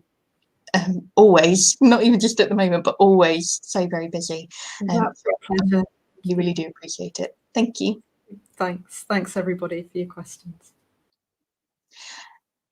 So before we move on, I have referenced the recordings a couple of times. If you sign up through Big Marker, the links are on Twitter. You can just Google Big Marker Teach Me Icons RS. And for me, it was the third link down from Google. But the links are available. If you register with your email address, we will be able to send you all the resources from today, all the resources from our sponsors, and most importantly, the recordings. But if we do not have your email, we cannot send this out to you. So if you would like to catch up, if you've missed bits, I was furiously writing, but I'm sure that I've still missed bits. Anyway, so please do sign up through Big Marker, and that way we can send you out everything. So our next piece is our sponsor, one of our sponsors, Teachers Love Stationery. And if you follow me on Twitter, I've been sharing lots of pictures of my beautiful notepad and highlighters that I have been using. the wonderful Teachers Love Stationery team have given us 4 of these boxes for our selfie competition. So there is still time to enter that on Twitter. But I'm going to hand over to you. Thank you very much. Lovely. Thank you very much, Claire. Hi, everyone. My name's Sabrina, and I'm the co-owner and co-founder at teacherslovestationery.club. Just to give you a bit of background, we're a husband and wife team, and we buy subscription boxes ourselves. And it's really fun because it's like getting a little present to yourself every month. And I get one with snacks in it, and we get one with gin in it as well, like for us to share. And it's just such a nice thing to get through the door. Obviously, as a teacher, I really like nice stationery and using nice stationery. And when I looked out their existing stationery boxes and subscriptions, they seem to not be very classroom friendly. Some were a bit more like higher end office style stuff, and some of them sort of only had 1 or 2 items of stationery per month, and then other accessories and key rings and things. And I thought, actually, I really just want a box of stationery that I can burn through in my classroom. So I decided just to start up my own stationery subscription box along with my husband, and I've got one of our boxes with me today to unbox for you and show you what was inside it. And this is our May box, which has only just gone out. Now, we have officially sold out of these, but we've kept a few aside. So if anyone does want to subscribe today, this is the box you're going to be getting. So all of our boxes that come each month are roughly A4 size, and they're about 20 millimeters thick. So they will come through your door, even if you're at school, and you won't have to worry about receiving one of those pesky cards that says, you know, sorry we missed you, or so forth. So I'm just going to move my camera down now. Hopefully you can all see that. So it's wrapped in lovely tissue paper. And in your first box, you will receive a personalised pencil case. You can tell us what name you want on there. And we've done a special for Teach Me Icons RS event today. So if you subscribe using today's code, normally we have a little star here, but we'll do this lovely Taoist symbol for you here if you prefer. And this is the May box, and the theme for this month was sweet treats. So we got some lovely pastel highlighters here by Faber-Castell. Some pens in the colour scheme theme of sweet treats, and they're erasable, so they're retractable, erasable pens in this colour scheme. A set of dessert stickers. So these are really fun. My kids at school like it if I give these out as reward stickers, and they stick it on the front of their exercise books or their planner or whatever. So we do stickers quite often. A pack of macaron sticky notes, which are always useful. 10mm macaron washi tape. And in this month's box, we have a little notebook that says stressed is just dessert spelled backwards, of course, and just plain old good old line paper, sort of notebook you can just make all your plans and take all your notes in. We also have a scheme with Teachers Love Stationery Club where if you refer a friend, they get £2 off their first box and you get £2 off yours. So you'll be issued with a membership number, and if you were to write that on that card or send it to your friend or email it to them or whatever, they would get £2 off their first box and your account will be credited £2. We've got some members who are basically just getting lots of free boxes because they use their referral code so much. And of course, if you've got a box of sweet treats, you're going to want a little snack, aren't you? A bit of energy mid-morning to keep you through, get you through to lunch. And we popped some biscuits in this month's box. We also tend to include some reward stickers, again in the monthly theme. So these ones are perfect presentation, and you are working so hard with a little donut on it. And another exclusive that we'll be doing in this month's box just for Teach Me RS Icons are some themed RS stickers for using in the classroom on your student work when you mark or however you choose. And this is an insert with a description of what you get. We always pop that in there so that you all know what's going on. So that's what our May box. So yeah, please do subscribe now. And that's the box you will receive with the special pencil case and the additional reward stickers. And the competition winners, if you do win the prize that is going out today, we've got a few of our bits and pieces going out. So a bookmark, some post-it notes, washi tape and a cutter, a stylus biro pen, and some metallic pens. All of these items are available in our online shop as well. And all members get 15% off using their membership code if you wanted to get anything in the shop. We also do all these extra little bits like personalised mugs and bottles and so forth.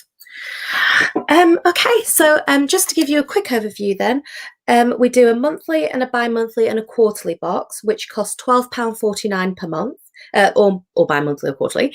And the code for today, which I've mentioned already, is RSIcons. So if you use the code RSIcons when you check out for a monthly, bi-monthly or quarterly box, that is you'll get that special box and the £2 off.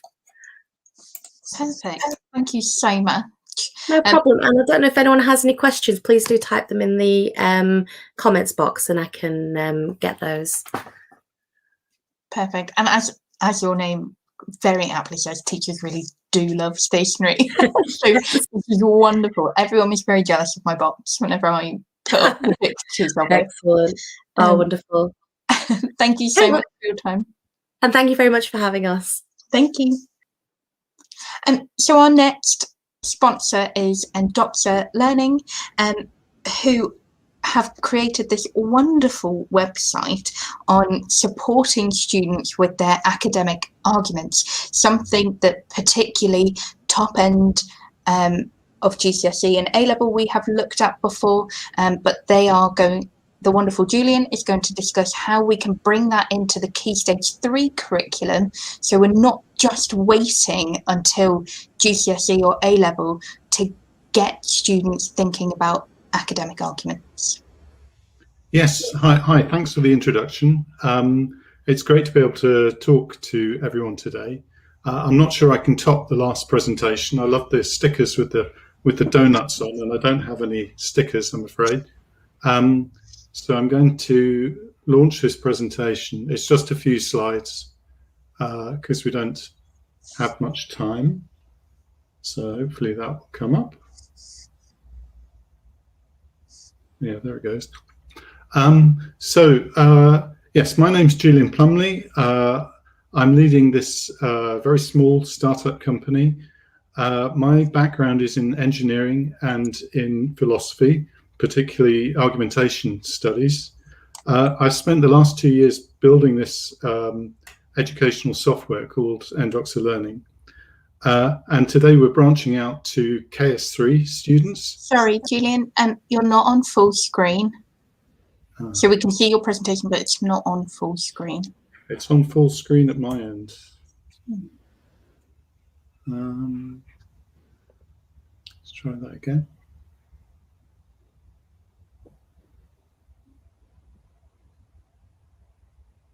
I'm seeing a lag in it.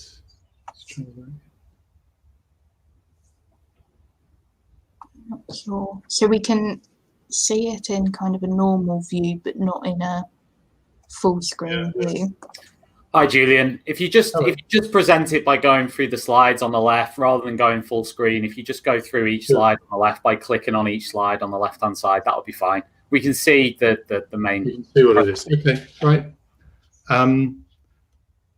Okay, so we're branching out to KS3 students, including religious studies, and we're aiming to have the product available in September for teachers to use. So our vision is to enable everyone to reason well.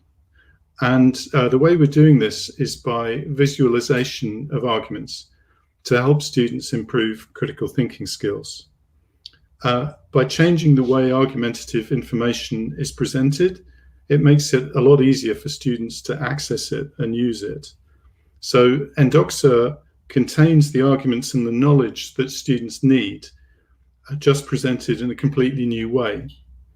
The system is reusable across different subjects and from KS3 all the way to A-level and beyond. So why visualization? Well, there's a lot of data in argumentation studies to show that text makes argumentation hard.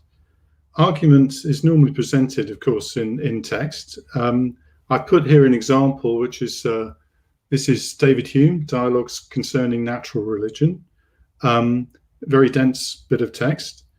And the question is, for the student, where is the argument? Is it just some of those sentences? Is it all of them? You cannot just see the argument by looking at the page. You have to read it very closely. This makes it difficult. So the argument is hidden in the text.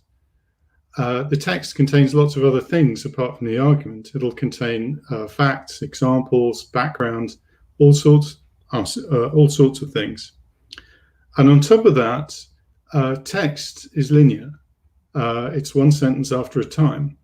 One sentence after another. Whereas argument is normally highly branched. So this leads us on to visualization. So we use diagrams to explain arguments. There's a long history of this in argument studies. It goes back 50, 60 years. And we're the first to try and make this a commercial product that teachers can use. So what you see here is, in this diagram, is 2 steps of the simple design argument for the existence of God. The argument flows from premises in the boxes through these argument types, and these are taken out of argumentation theory, but they're just common sense reasoning, so generalization and analogy, and it flows to its conclusion. So it's very easy to see what the argument is and what its structure is. The knowledge that the student needs is embedded in the argument. So, for example, if you click on these little brain icons, it'll bring up facts or quotes or other information supporting the argument. And this, in effect, it uses a dual coding effect, the same kind of thing you find in all sorts of graphic organizers used in education. So like a bar chart used in economics, for example. We're currently testing this with the first lot of Year 8 students. We have 1 teacher and 3 classes in Brighton testing this. The results so far are very encouraging. The teacher says she's never seen the students so engaged. When they go through the lesson, they want to discuss every point, basically. And we have made the program very interactive. There's lots of things you click on to reveal more information. There's little tasks, and we're building in a quiz function.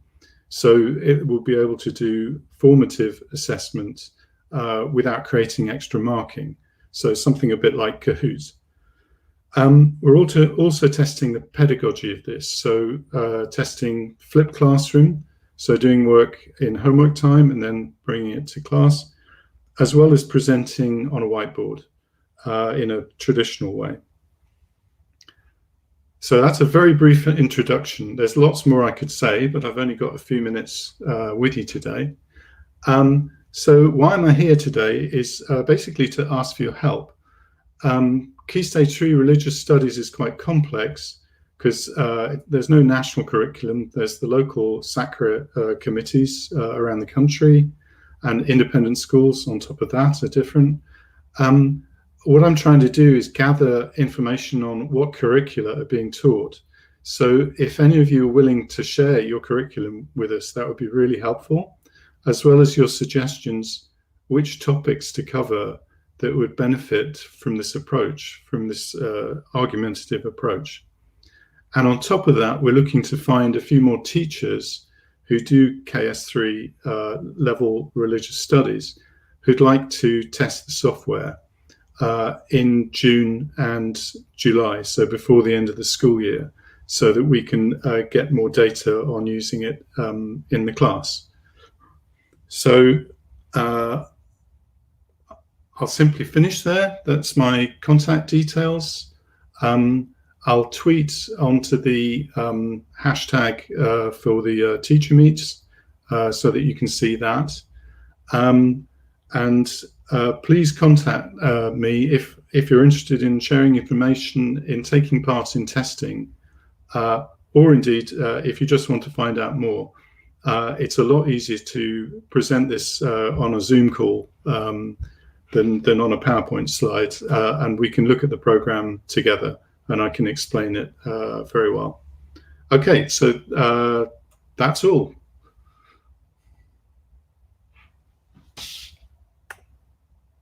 Are you on mute? Yes, I was. I'm impressed that we made it this far without that. Thank you so much for your time. Very exciting project for RE teachers out there to be a part of. Thank you. Yeah, okay. Thank you very much for having me. Thank you.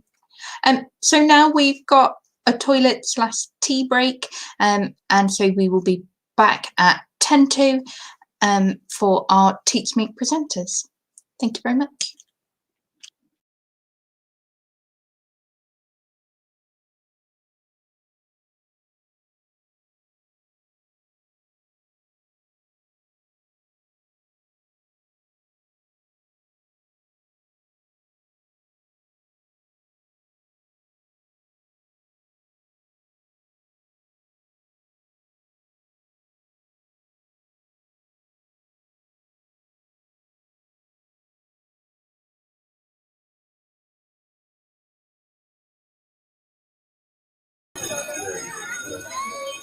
Wellbe is a systemized solution which helps improve staff well-being and build it into your school culture.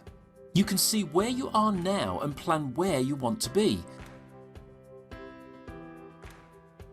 Using the evidence-based survey, the Health and Safety Executives Indicator tool, you can see your staff members' scores in your online dashboard. This shares a full report including analysis, benchmarks and heat maps. Use our suggested priority actions, which means it's much easier and faster to take positive steps. Staff also share their comments, providing further insight into actions needed, and you're able to respond to them anonymously, creating greater engagement. Wellbe allows you to easily share your results with staff and governors using a PowerPoint presentation which you can easily download. You can book a results review call with a wellbeing expert and let us help you set the right goals and actions to achieve the outcomes you need. With Wellbe Voice, you can follow up on post-survey actions and track progress over the next 12 months. You can also use it for anything else, where staff anonymity will help. For example, with consultations or following a change. Send staff members a message, ask a question or seek feedback. It's as easy as sending an email. The one difference being, it is an anonymous conversation. You can invite all staff to take part or groups as little as 8. This means that you only need to invite relevant staff, such as those affected by the changes you've made. This might be teachers, support staff, middle leaders, teaching assistants, or any group of staff in your school. You choose the titles you use. Staff receive their invitation by email, click on the button to respond through a web page, only they see and are able to send you their feedback. You see this in your school dashboard, where you can read and choose to respond if you wish. You can set up multiple users across your leadership team to share workload and enable others to seek feedback from their team. It really is that easy. Our online user guides make sure Wellbe Survey and Voice are quick and easy to use. Our online toolkit will help accelerate your progress and ensure you reach the outcomes you need. The available resources are targeted at those areas we know will build your foundations and have the biggest impact on staff well-being, and include a staff well-being policy and strategy template, 12 competencies proven to prevent and reduce staff stress, and the ability to self-assess against these through 4 online questionnaires. This means that all your leaders will have a high awareness of those behaviours that will make well-being simply part of your everyday culture. Online training in 5 of the key behaviours that will make the biggest difference in your school. Add 12 months of ongoing remote support through email, phone or video call, and systemize how you improve the well-being and performance of your staff. Start today and register for your account, or book a full demonstration.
Okay, welcome back.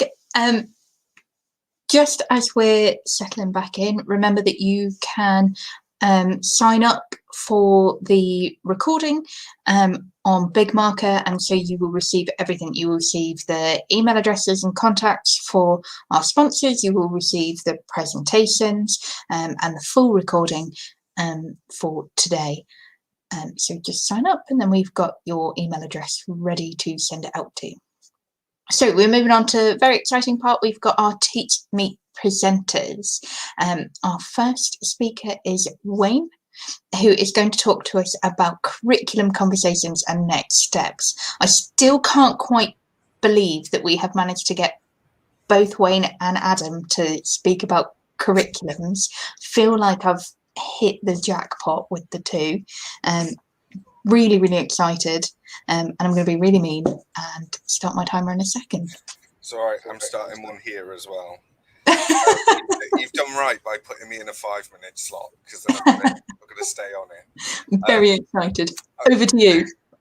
So, I'm Wayne Buist, and I'm kind of the accidental organizer of Curriculum Conversations, which is a very grassroots movement, and it's kind of similar to the Teach Meet RS style, just with longer speeches, I guess.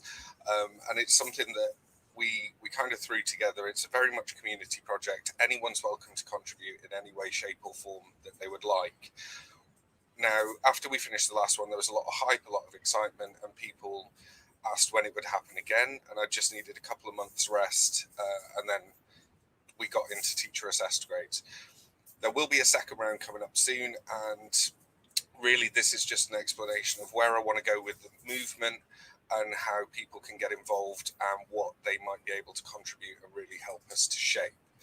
So I'm a bit of a Luddite, so I don't really know how to do fancy PowerPoint stuff. So this is basically the offer. This is what I would like the focus of the next stage of of Curriculum Conversations to be about.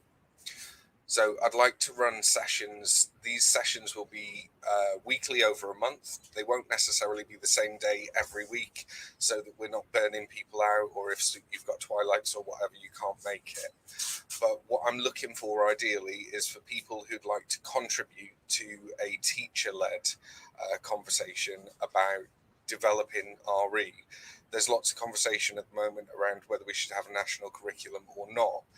And I'm quite an impatient guy, so rather than wait for policymakers to actually do it, I'd rather as a sort of community we came together and started establishing our own baselines and our own sort of outposts. What do we want it to look like? And then if that becomes formalized later, it can be after a process where we've taken control and shaped it ourselves. So I thought we might run a session talking about assessment, which could involve people sharing practice if they like. I'm always fascinated to hear the ideologies behind people's assessment principles. And as always, something that I think the Curriculum Conversations did beautifully last time is compassionate critique. So we bounce ideas. People have the opportunity to put their things out there and say, this is what I'm doing. I don't know if it's good or not. And what people realized from last time was there's some amazing practice out there. Absolutely phenomenal. It's just, we need a vehicle to share that. And that's what Curriculum Conversations is. I'd also like to do one on pedagogy. So we look at the range of different potential teaching styles. Adam and Nikki have been conversing. Sorry, my little boy's playing Mario in the background. Adam and Nikki were talking on Twitter earlier about knowledge rich, knowledge heavy, knowledge light. And actually, I was reading also Matt Lane talking about the flip side to retrieval practice in his latest post. And it's clear that there's a massive range of styles that people want to apply to RE. And rather than sort of peg our colours to one mast, what I thought would be useful is to give teachers meaningful lived demonstrations of what the range of pedagogy that's out there in good RE looks like. Put it into layperson explanation so even an idiot like me can understand it. And if you want to share exemplars and get compassionate critique, you can. The other area that people have asked a lot about is transition.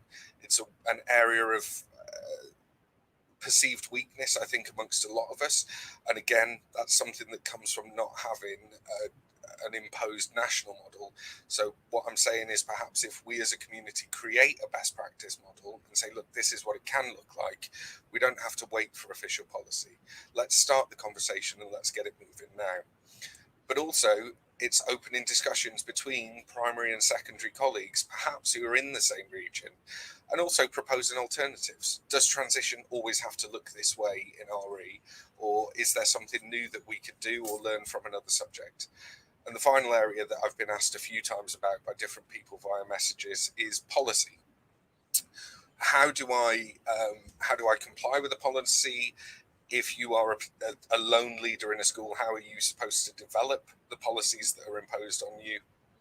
And finally, unofficial orthodoxy. As a community, can we look at developing best practice policies, share them out, get a compassionate critique? If you want to get involved, please feel free. Just have a look at my Twitter feed. I'm aware that 5 minutes is done. That's the alarm. Thank you for listening, and I'll shut up. Nikki, you owe me a pair of silver shoes. Very, very impressed by that. And I think the curriculum conversations is something that's so valuable at the minute. And I was talking to the wonderful Kate Christopher the other day, and we were talking about how, bringing people together to have these conversations. And I think things like this are wonderful to plant the seed. But as you said, it's people coming together, sharing what's happening in the classroom, and developing that further.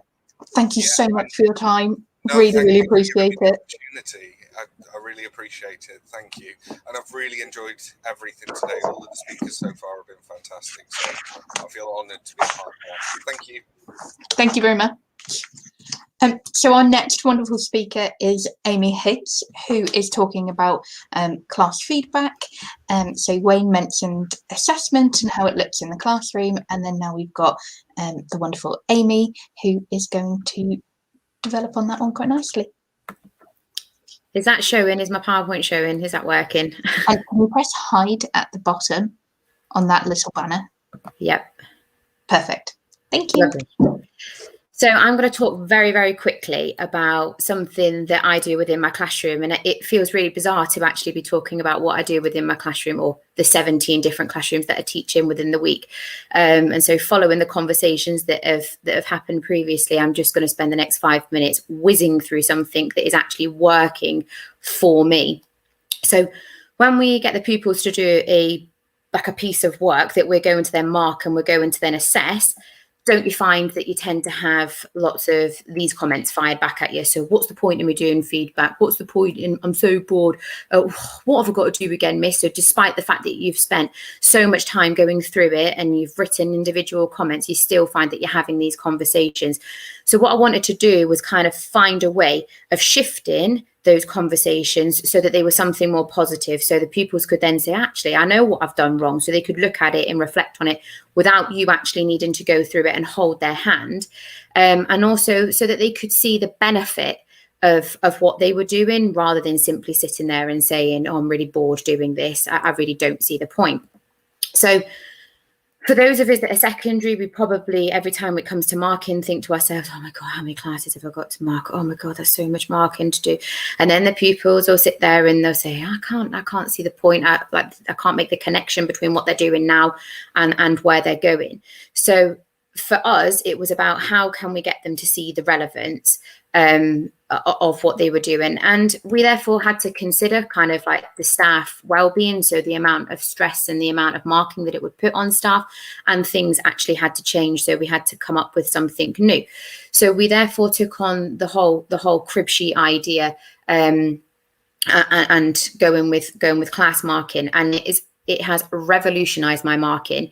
I was one of these teachers who, when I trained to be a teacher 12 years ago, you kind of had to mark everything. And for me, it's been a massive transition, going from putting really in-depth comments in the pupils' books to using something like a crib sheet. And I'll be honest, I was a little bit wary about whether it was going to work or not, but it appears to work. So I wanted to share with you the lesson that I actually do with the pupils, and then talk about the impact that it has had.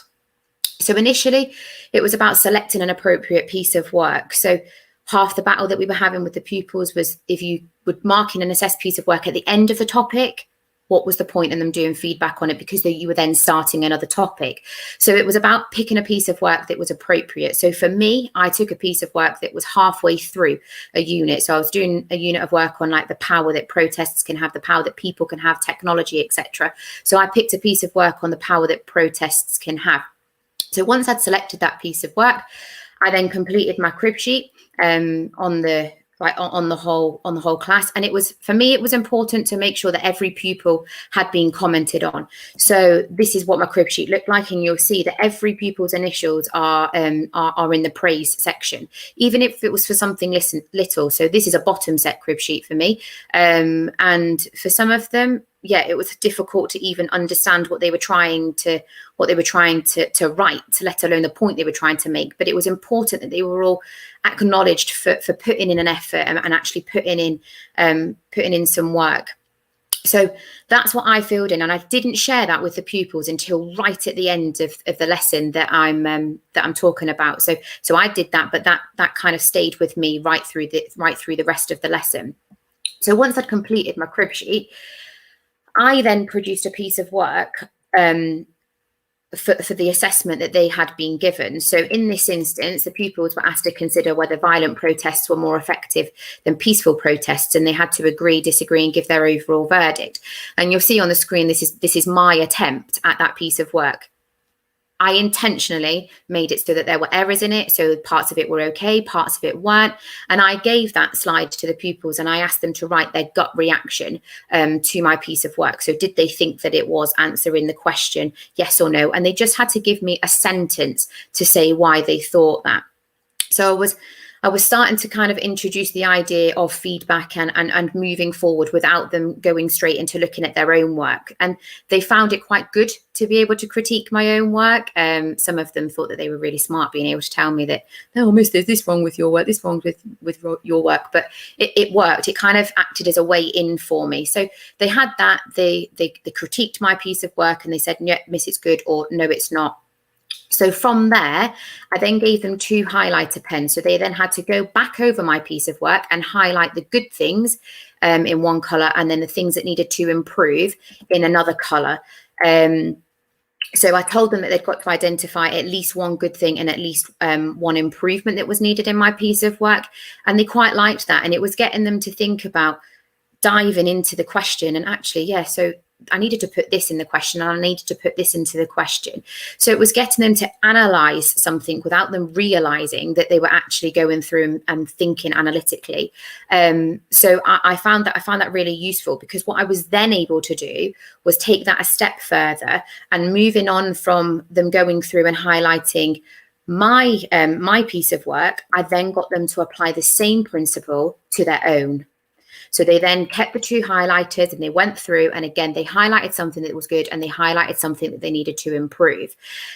I'll be honest, that went one of 2 ways. The pupils were either too critical and highlighted it all negatively, and they were like, oh, it's rubbish, miss, it's rubbish, because they didn't like to identify something that was good or positive about their own work.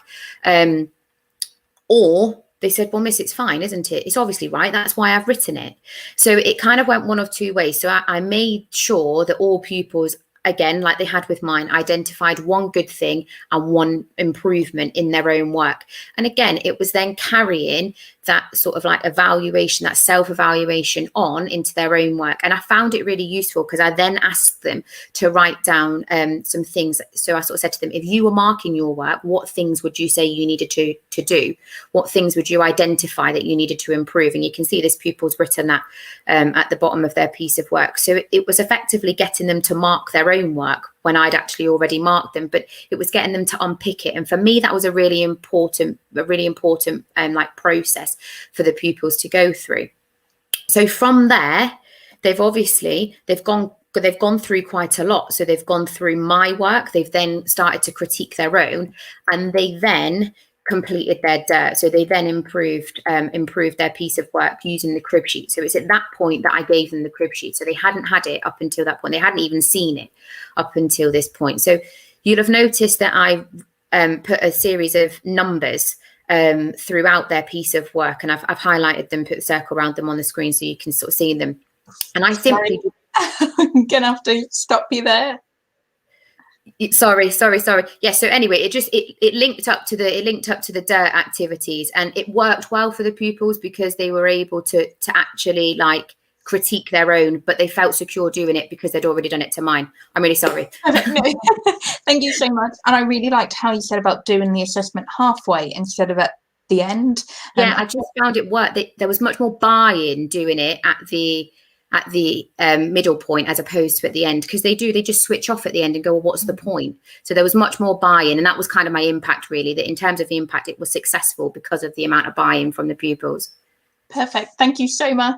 Sorry. Thank you. And so up next, we have Natalie Ford, who's going to talk us through careers in RE, which is something that we need to push a bit more. It's great for our advertising. So over to you, Natalie. Thank you. I've just realised how short the time is, so I'm going to have to talk very fast.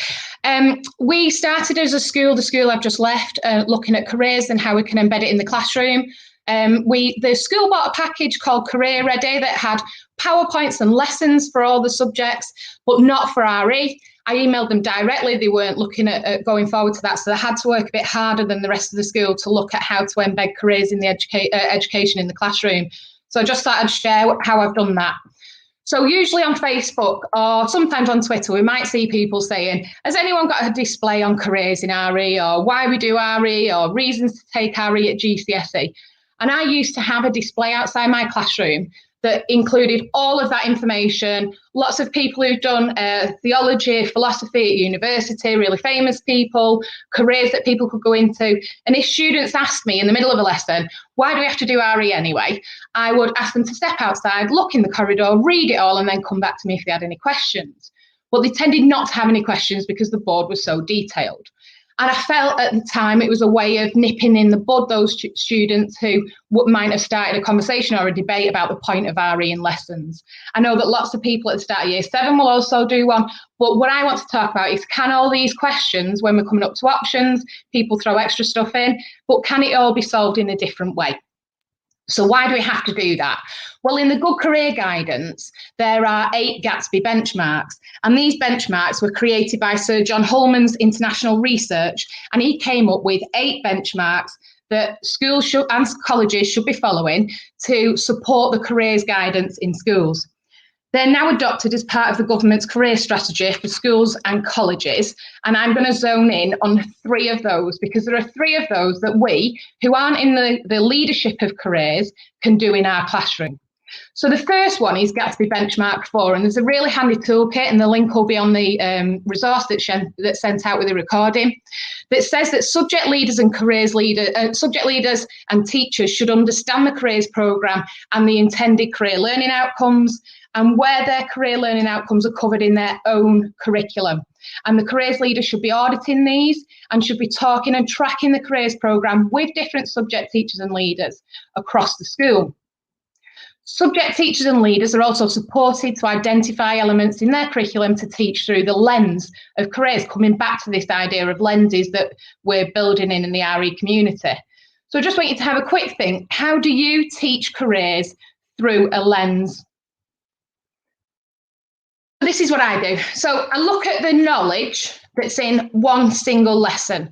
So we break it down into the 3 key things. So even if everybody else forgets everything, what are the 3 things I definitely want every child to take from this lesson? I use a lot of hinterland, so I want them to know what that core knowledge is. Now, when I've planned that core knowledge, it might be learning about the festival of Eid, or one of the Eids, it might be the festival of Pesach. And then I have to think about which careers people will benefit from knowing this information. And when I've worked that out, I will look. So this is an example that I use with year 7s when we're talking about Pesach. We talk about retail buyers. So they don't really know what a retail buyer is. We might show a video clip from The Apprentice where people take cakes and chocolates and things in. We talk about how the knowledge of knowing that this festival is coming up will help companies knowing when to buy products in, when to stop, how much product they will need.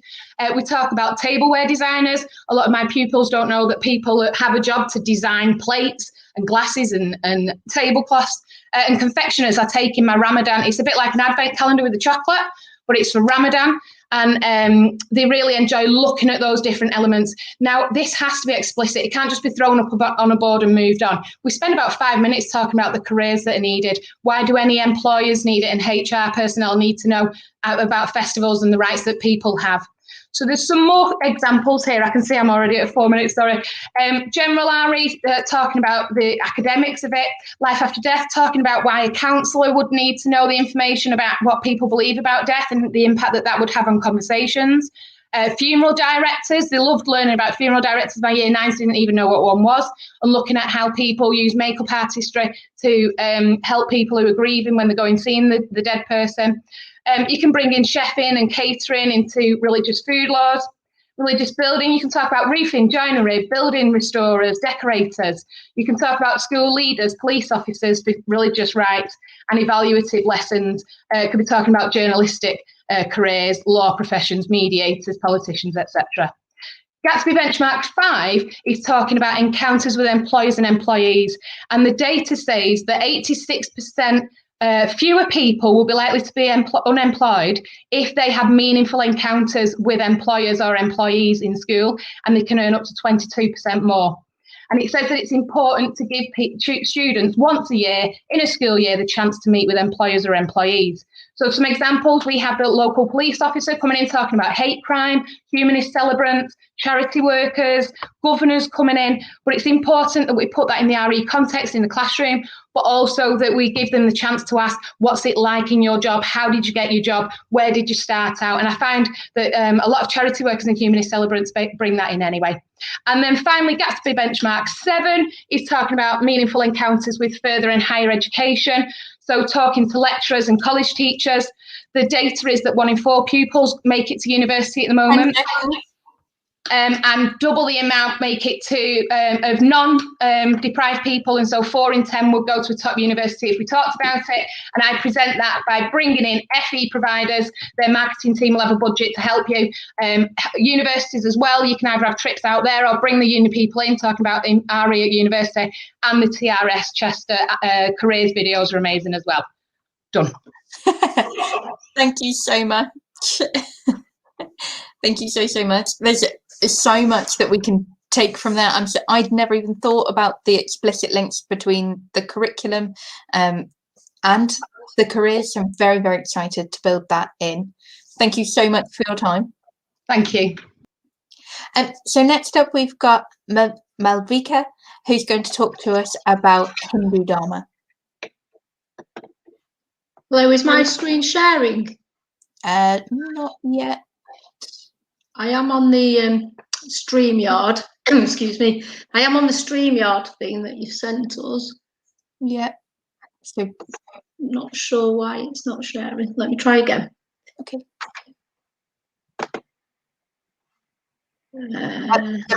Window. There we go. Excellent. Is that showing now for you guys? Yeah, it just needs to go into whole screen. So do hide there and slideshow. Okay, I'll start my timer just like Wayne did before. Hold up. Right, I'm on. Okay, so I'm talking to you about the decolonisation of the Hindu Dharma, and I'm also going to tell you to discuss why it matters, how we should refer to Hinduism in the classroom, and what Dharma actually means. So the Insight report of Insight UK came out in January 2021. Insight UK is a group of British Hindus who represent Hindu interests, and they found these key findings about how different Hindu members of the Hindu community in the UK feel about the teaching of Hindu Dharma within the UK. And the key points, I guess, for most of us is that 86% of the parents and members of the Hindu community involved were either dissatisfied or very dissatisfied with the teaching of Hinduism as it currently is. And there was, and I'll draw your attention to this point, there's a growing evidence of inaccurate resources used by classroom teachers for the teaching of Hindu Dharma. I'm using the terms Hinduism at the moment because that's what they've used in their report. But I'll tell you why I don't use that generally when I'm teaching in a moment. Some of the key features that they talked about that were misinformation that is given out in regular teaching of Hinduism include topics like the caste system, which is now illegal in India, the outdated sati system, some of the misconceptions around reincarnation, concepts of the divine, the disproved Aryan invasion theory, and key Hindu symbols such as the swastika, which obviously gets maligned with Nazi traditions, but we need to make sure that we are teaching students the right way, because students are misinformed and don't have that true teaching of it, they then assume incorrectly that a lot of Hindus are kind of Nazi supporters, which we most certainly are not. Okay, so a lot of discussion has been had in the past couple of weeks about what we should refer to Hinduism as. Traditionally, Hindus would call their tradition Sanatana Dharma, which actually spells Sanatana, but is pronounced Sanatan Dharma. If I was somebody who was not au fait with pronunciation of Hindu terms, would not worry about it too much. The key point is that you are teaching your students the correct terminology. Okay, the reason why Hindus prefer the term Sanatan Dharma is because of the sectarian and the colonial connotations that we have. I would suggest, to make sure that it's easy for students to understand, that we use the term Hindu Dharma in educational settings. Dharmic traditions refers to the Eastern philosophical traditions of the Jain, Buddhist and Sikh traditions in general. So when we're talking about particular Hindu Dharma, we identify it as that. I know some Buddhists are not too concerned about whether it's Buddhism or Buddhist Dharma, and that's really your call in the classroom, but Sikhs do prefer to have their tradition referred to as Sikhi. The term Hindu Dharma lends itself to be more accessible to all of our students. And then I'm just talking a little bit about what Dharma means. So Dharma comes, or Dharam, comes from the Sanskrit root, the word Dri, which means to hold or to maintain or preserve. So it's the preservation of the eternal law that we find, if we look at Origins box 2, we find within the Hindu scriptures known as the Vedas. These are Shruti texts, those which have been heard directly by man from God. So they're the direct word of God or the divine. Dharma is an important Hindu concept which kind of underlines all the principles by which people live, and it allows for us to maintain a harmony and order within our universe. And if each of us are following our true Dharam to its truest extent, then we are serving the universe fully. And that can manifest itself in different ways by the way we behave. If we look at modifications there, it can also lend itself to how we practice our religion and how we are righteous and morally upright in how we conduct ourselves. We can understand this with our self-realization and our enlightenment. My time is up, it tells me there. And then that goes on to a different thing. So that is Dharma in a nutshell for you there. Thank you so much. That's all right. And if you're happy for us to share this PowerPoint, yes, because I think there's so much good stuff there. I teach GCSE Hinduism, so I've just been scribbling down absolutely everything that you've said. I think there's steam coming off my pen. And I think everybody needs to go read that Insight report. It really was a shock to the system. And I think we all, as Wendy mentioned earlier, we need to step away from this British-centric, Western-centric view of these faiths that aren't. Brilliant. Thank you so much for your time. Yeah, I would suggest that all of us, like Wendy was saying, was that we need to have books that are written by the authentic followers of faith. And I think that's very key in the way that the kind of concepts of different traditions are presented to us, both Abrahamic and Dharmic. It is always better to have it from an authentic source. Definitely. Thank you very much. And so our final Teach Me presenter is Richard, who is going to tell us all about Vicky Beeching and her songs. Okay, good afternoon, everybody. Thank you so much for giving me this opportunity. And I just want to make sure that you are all well. And I can't quite see, it's not, there we are. Thank you so much indeed. I feel like a regional... The hide at the bottom for me. I will press the hide button, absolutely. Thank you. Okay, and have you set the timer yet? Are you ready? 3, 2, 1, go. Vicky Beeching is one of my icons. It's a great privilege to be able to share with you why she is a great hero of mine and why I think she matters in the religious studies classroom.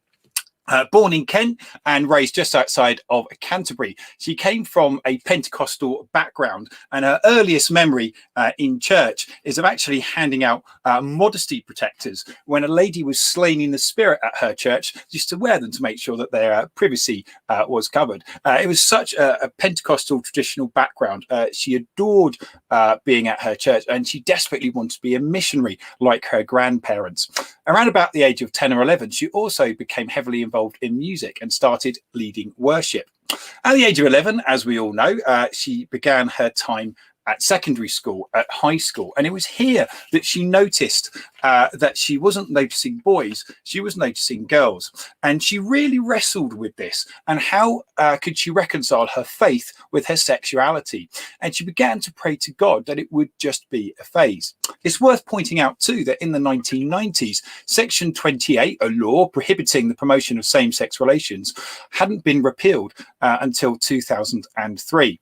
Rather terrifyingly too, she went to a Christian conference where she was prayed for to get rid of her homosexual feelings, and the part of the prayer actually contained the phrase, the demons of homosexuality. Of course, it led to her being divided within herself, as she says, her faith on one hand and her sexuality on the other.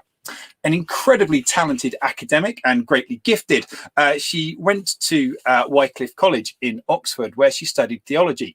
Wycliffe was a place where priests were trained to go into the curacy, and she admits herself that rather than immersing herself socially, she immersed herself in her work.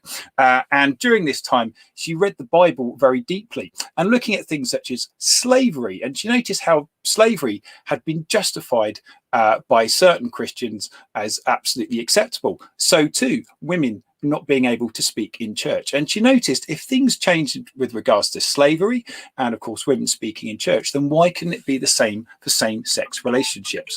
Her music never left her, and in the early 2000s she got a record contract, and there she was in the United States of America on the very popular Christian music scene, playing to mega churches, doing 40 town tours, and becoming a regular on the television. Of course, she was walking a moral tightrope. All Christian singers had to have a morality clause in their contracts, not just forbidding ramming cocaine up your nose, but also not getting drunk and, of course, being involved in same-sex relations.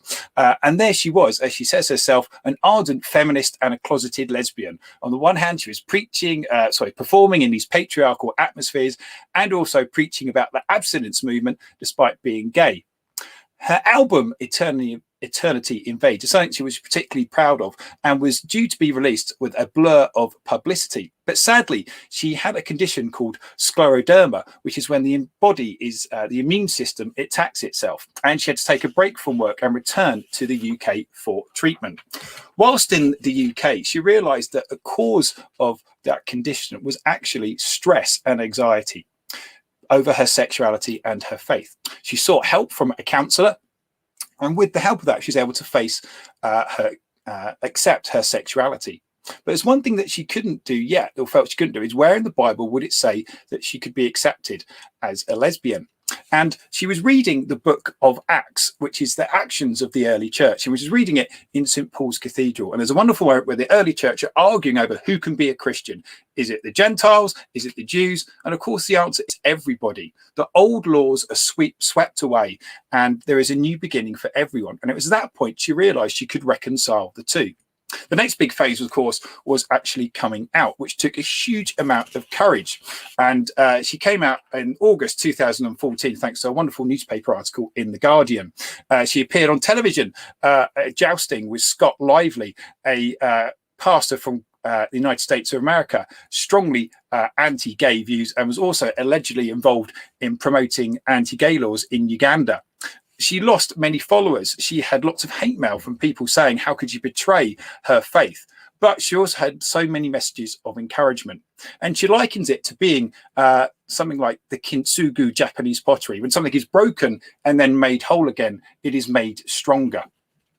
She's wonderful to use in the classroom. First of all, using her music to explore worship, an interpretation of religious texts, and also the impact of religion on society and society on religion.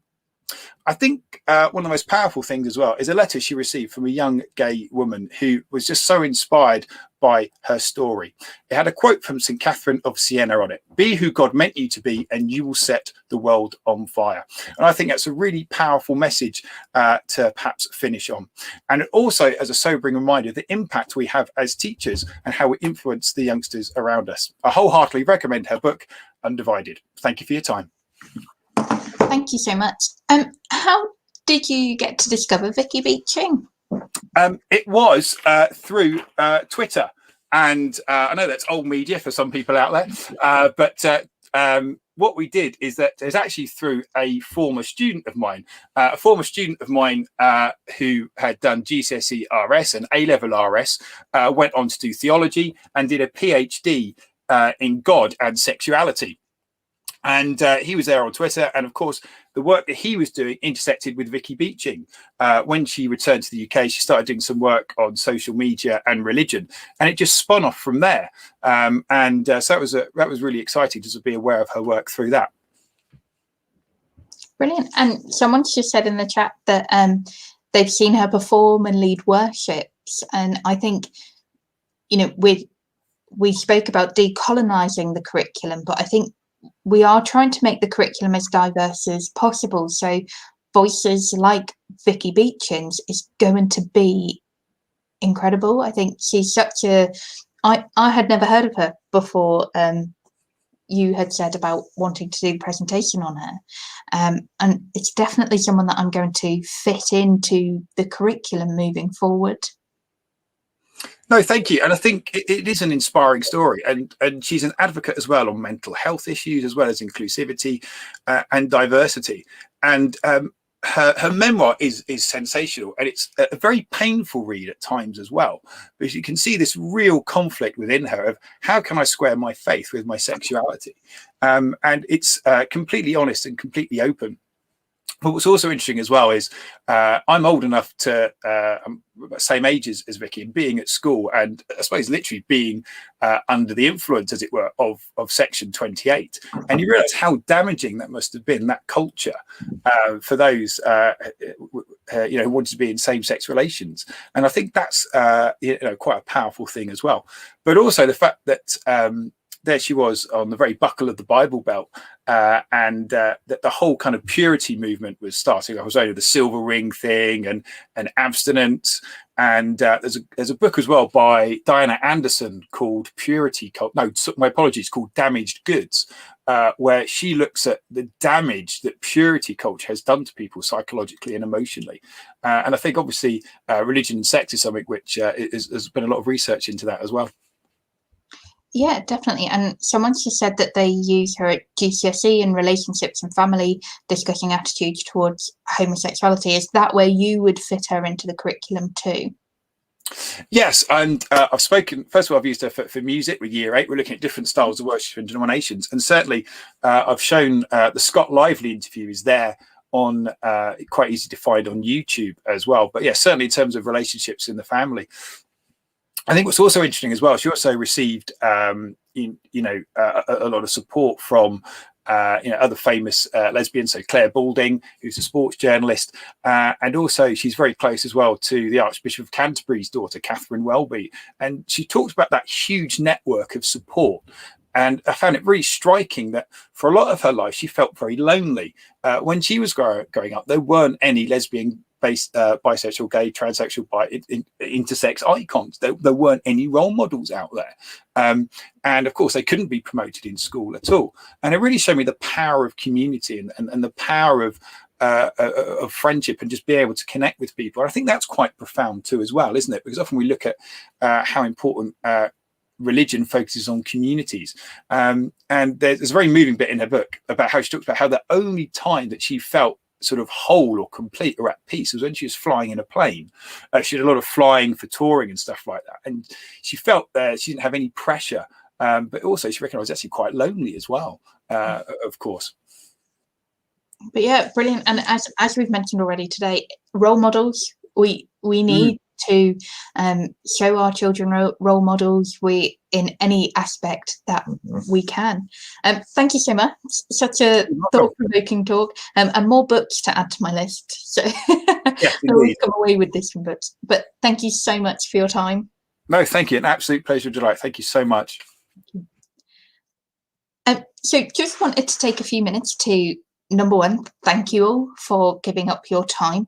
I'm aware that this half term is normally busy, but throw in a global pandemic and teacher assessed grades, and we're busier than ever before. So to give up your Saturday afternoon whenever we are allowed to socialise again, we did try to sneak it in before you were allowed to go back to pubs and things and socialise indoors, and I think we've timed it quite well with the weather. It's quite grey and miserable here, but we really do appreciate you giving up your time, particularly to our speakers as well. It's not an easy feat to prep your lessons at the minute, but also then we ask you to create another presentation on top of everything that you're doing already. So really massive thank you to that. So we've still got our piece de resistance. We've still got our big VIP speakers. We've got our philosophy queens, and again, back to that, we wanted to create something different. We wanted to create something that had speakers that we hadn't heard from before. We're trying to make our curriculum as diverse as possible, so sessions like today, we are aiming to do so. Again, if you haven't already, please sign up to receive the recording. You will receive presentations and the resources, and also everything from our sponsors who allow us to run this for free, which is absolutely incredible because we are aware that budgets are tight as well. Also, it's a very exciting time in RE. I've mentioned this several times today. Something that started with the GCSE reform, which quite a few people were resistant towards, but that higher caliber of scholarship, and we're slowly starting to sing from the same hymn sheet, excuse my pun. And so events like today really help us to develop our curriculum. So we now have a video from one of our sponsors. So our pupil progress, so Brett, who spoke to you at the start, we've got another video from them. We have created trackers that are completely bespoke to the exam board and qualification that you are delivering, where all grade calculations are live and also calculated using the grade boundaries of your choice. Each tracker is completely customizable, where you can add your own tests, even tagging specific questions against the relevant topic areas. When data is added, not only will it calculate a grade against those selected grade boundaries, it will also pull through into your topic summary area, telling you exactly which areas you need to focus on next. All trackers can be viewed in a simple overview where there is a summary section that breaks down how students are doing across all areas of the course. Our individual student reports are our most talked about feature, providing complete transparency for students and parents as to how students are performing. Our forecast tool provides a completely blank area for you to be able to set really specific targets against the areas of the course that you know students need to make improvements in. Use this area to set raw mark targets against the amount of marks student needs in order to move to the next grade. Simply use the snapshot tool to compare this with the live tracking to see an instant picture of how you're actually performing against those targets. To add to the list of impressive features, each individual department area has an analysis area that provides a complete breakdown of how all students are performing per class and per cohort. This breakdown also provides a grade analysis as well as an analysis of all subgroup performance. For those of you with whole school responsibility, our system pulls through the data live from every single subject area into one clear overview. This also includes the calculation of all P8 and A8 scores for each individual student and department area, all organised under all three core elements, providing a live P8 score for the entire school. To access this system at zero cost to the school up until the 31st of August, simply visit pupilprogress.com, click Create Account. There on the fourth step, you'll be able to select your 2 subject areas for your grant-enabled access.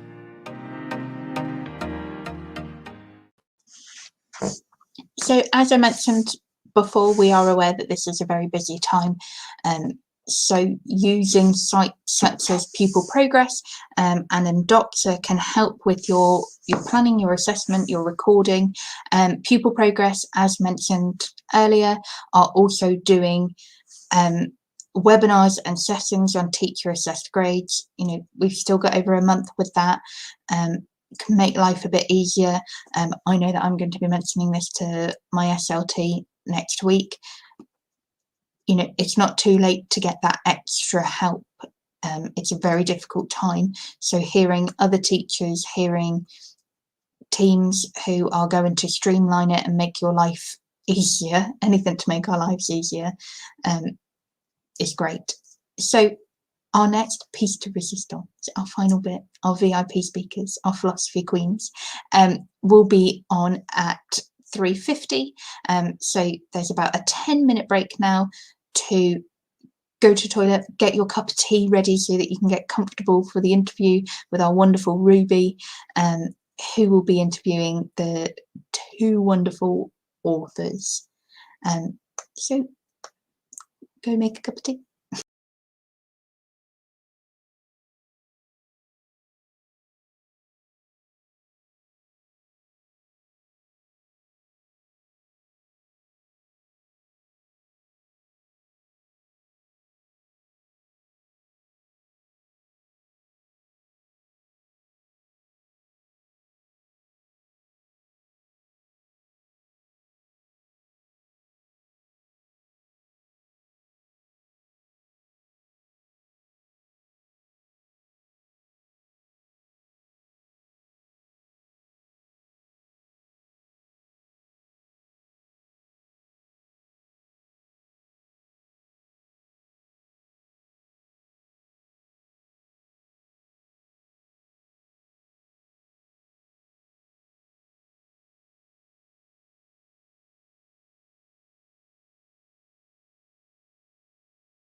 Okay, we're coming into our final piece now, where I am going to hand over to the incredible Ruby, who is our philosophy queen.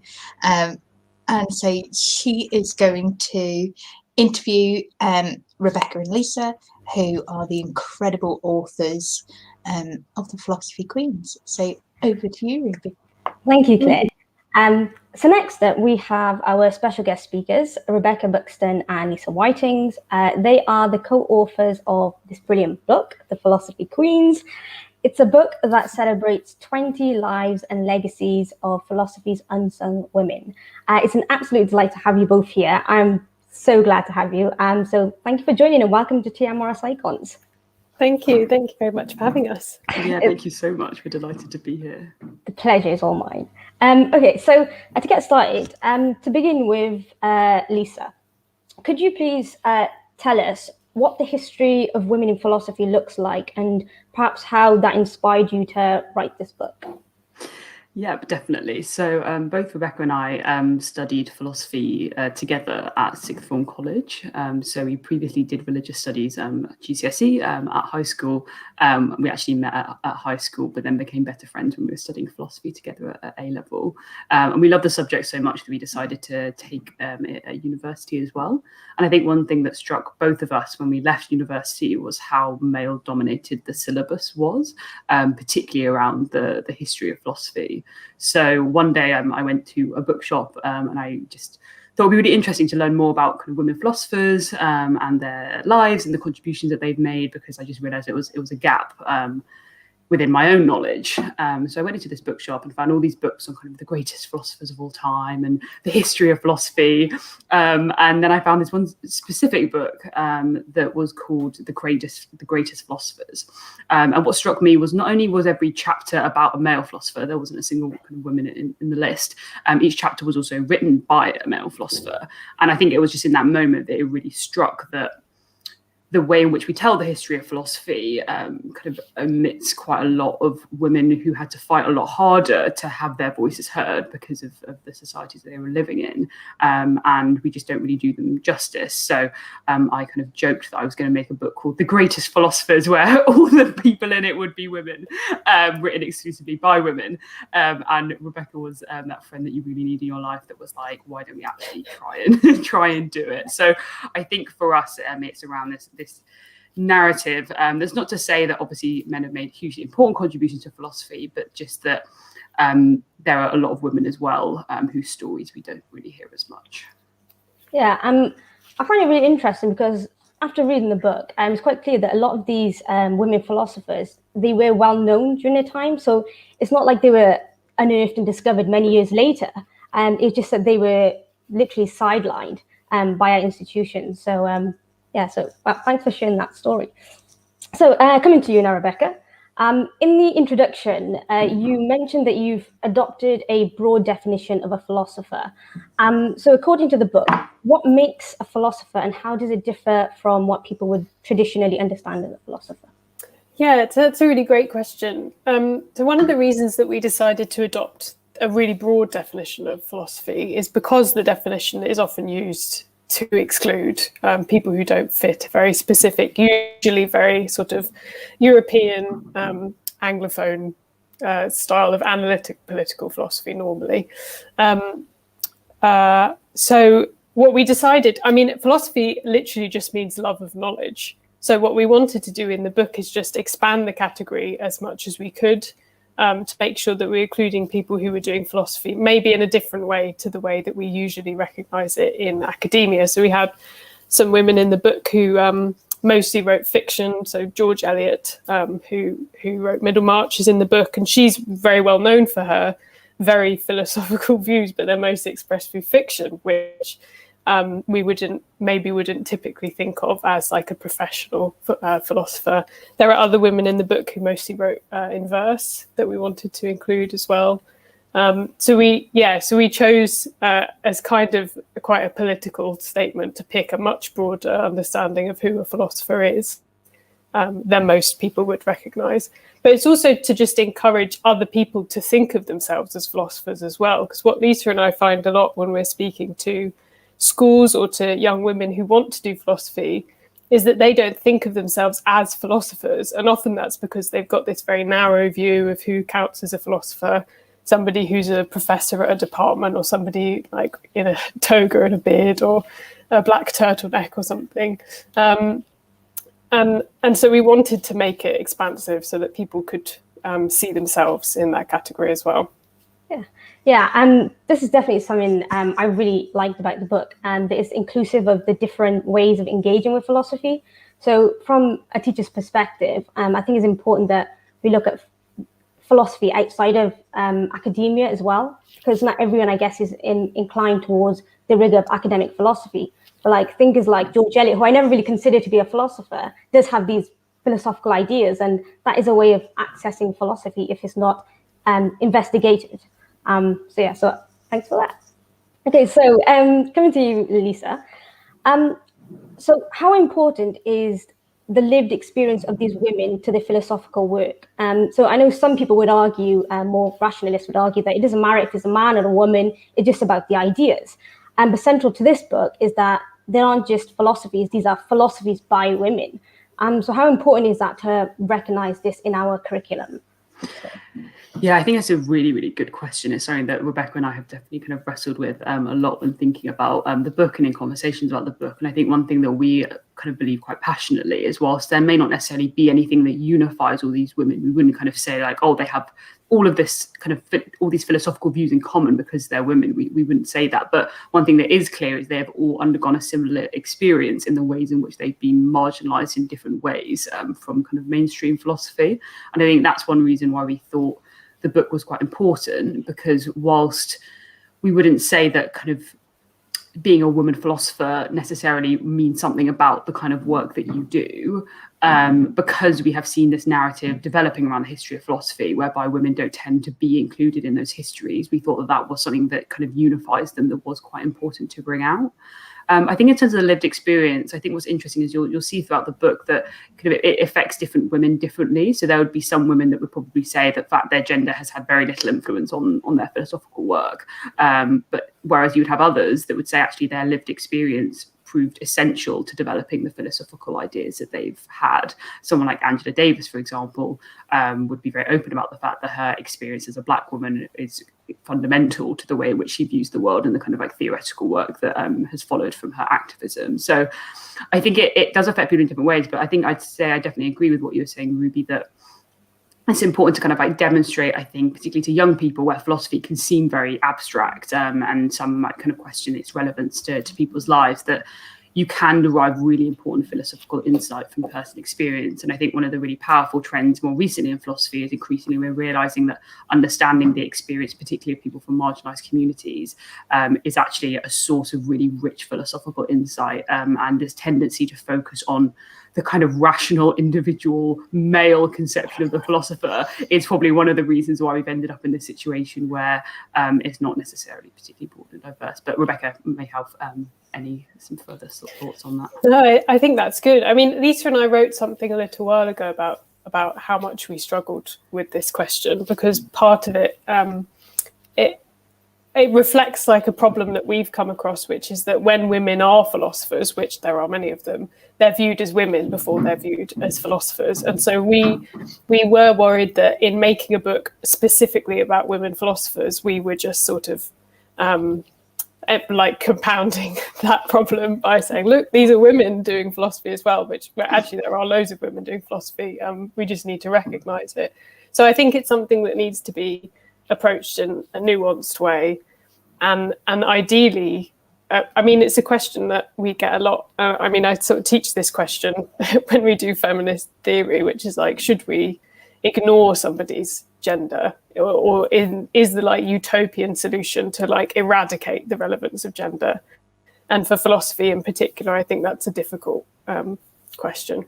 But no, I agree with what Lisa said. Yeah, and I think a lot of the women, the philosopher queens, would agree with that as well. Because when I was reading it, I had that question, but then a lot of them answered that. I think it was Edith Steen who kind of argued that you need to see experience through empathy, and you need to see them as individuals and not as mental states. You need to see, in order to understand someone's philosophy, you have to see them entirely and not just them mentally. But yeah, thank you for that. And just kind of linking to that, So Rebecca, so besides feminism, because that's usually what these women are reduced to, what other topics, activities and work do these women engage in and address? Because it isn't just women's rights that they address, there's a lot of things and a lot of fields of thought they address. Yeah, everything basically. So Lisa and I were very careful not to make this a book about feminists. So it's a book with a feminist ethos, but it's not a book about women who just think about women's issues. So you mentioned there Edith Stein, who works on phenomenology, and she is sort of one of the founding figures of the movement of phenomenology at the beginning of the 20th century.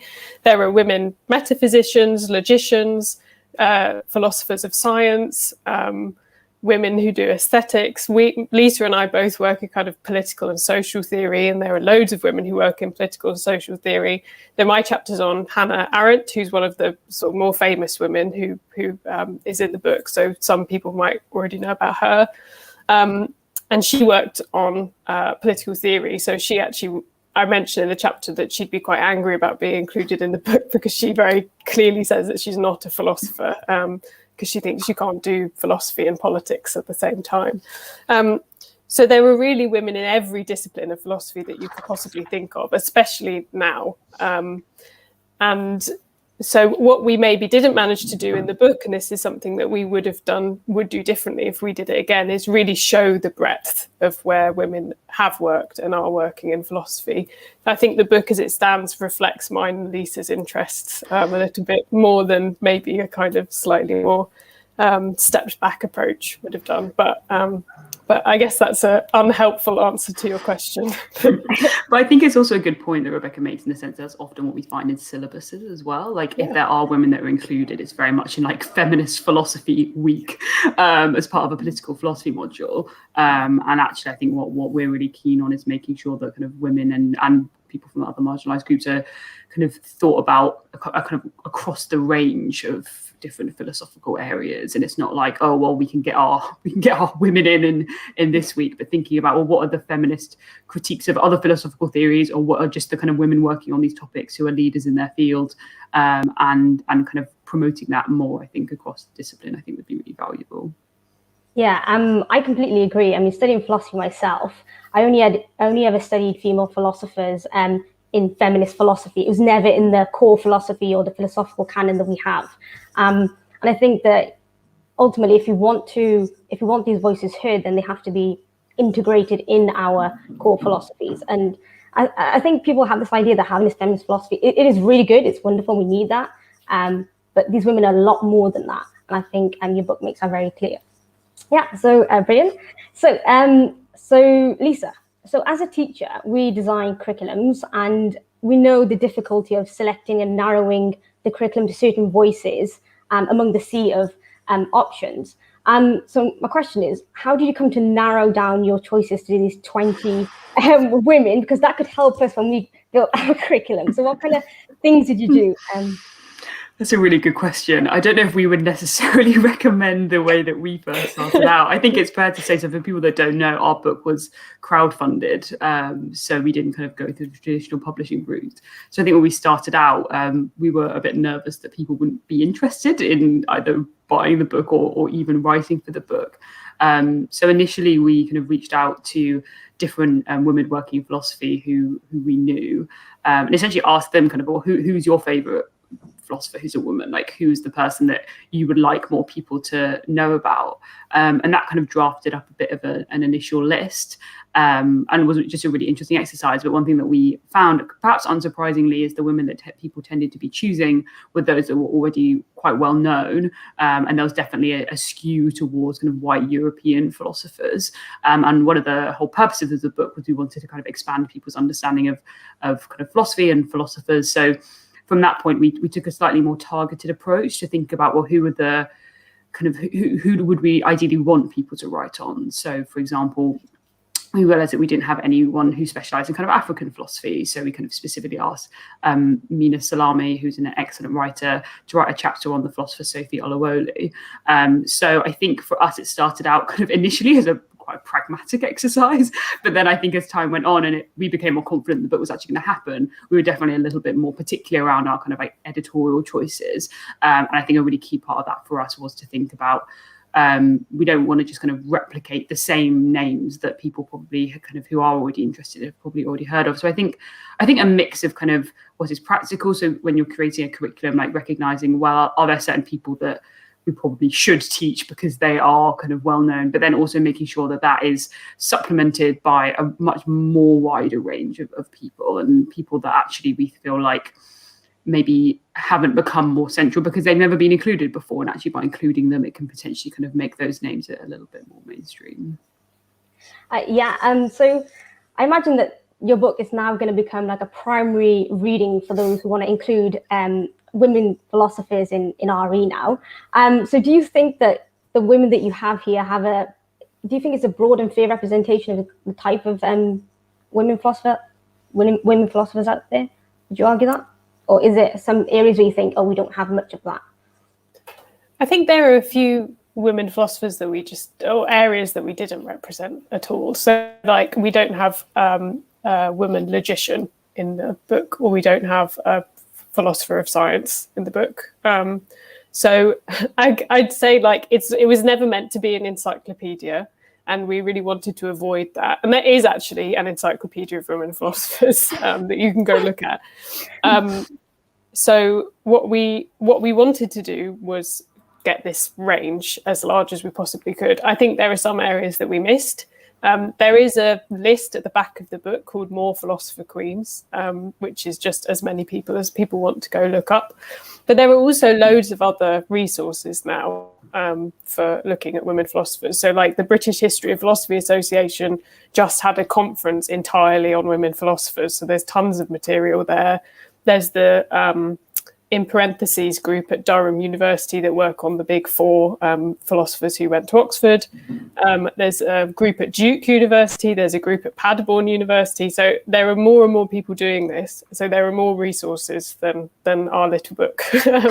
So please also look in other places for material. Well, what I can say, as a newly qualified teacher, I'm very grateful for this book. He saved me a lot of work and a lot of research. And this encyclopedia is really, really useful, at least for us teachers. Okay, so this next question might be a little bit difficult, but I'd like to ask you both.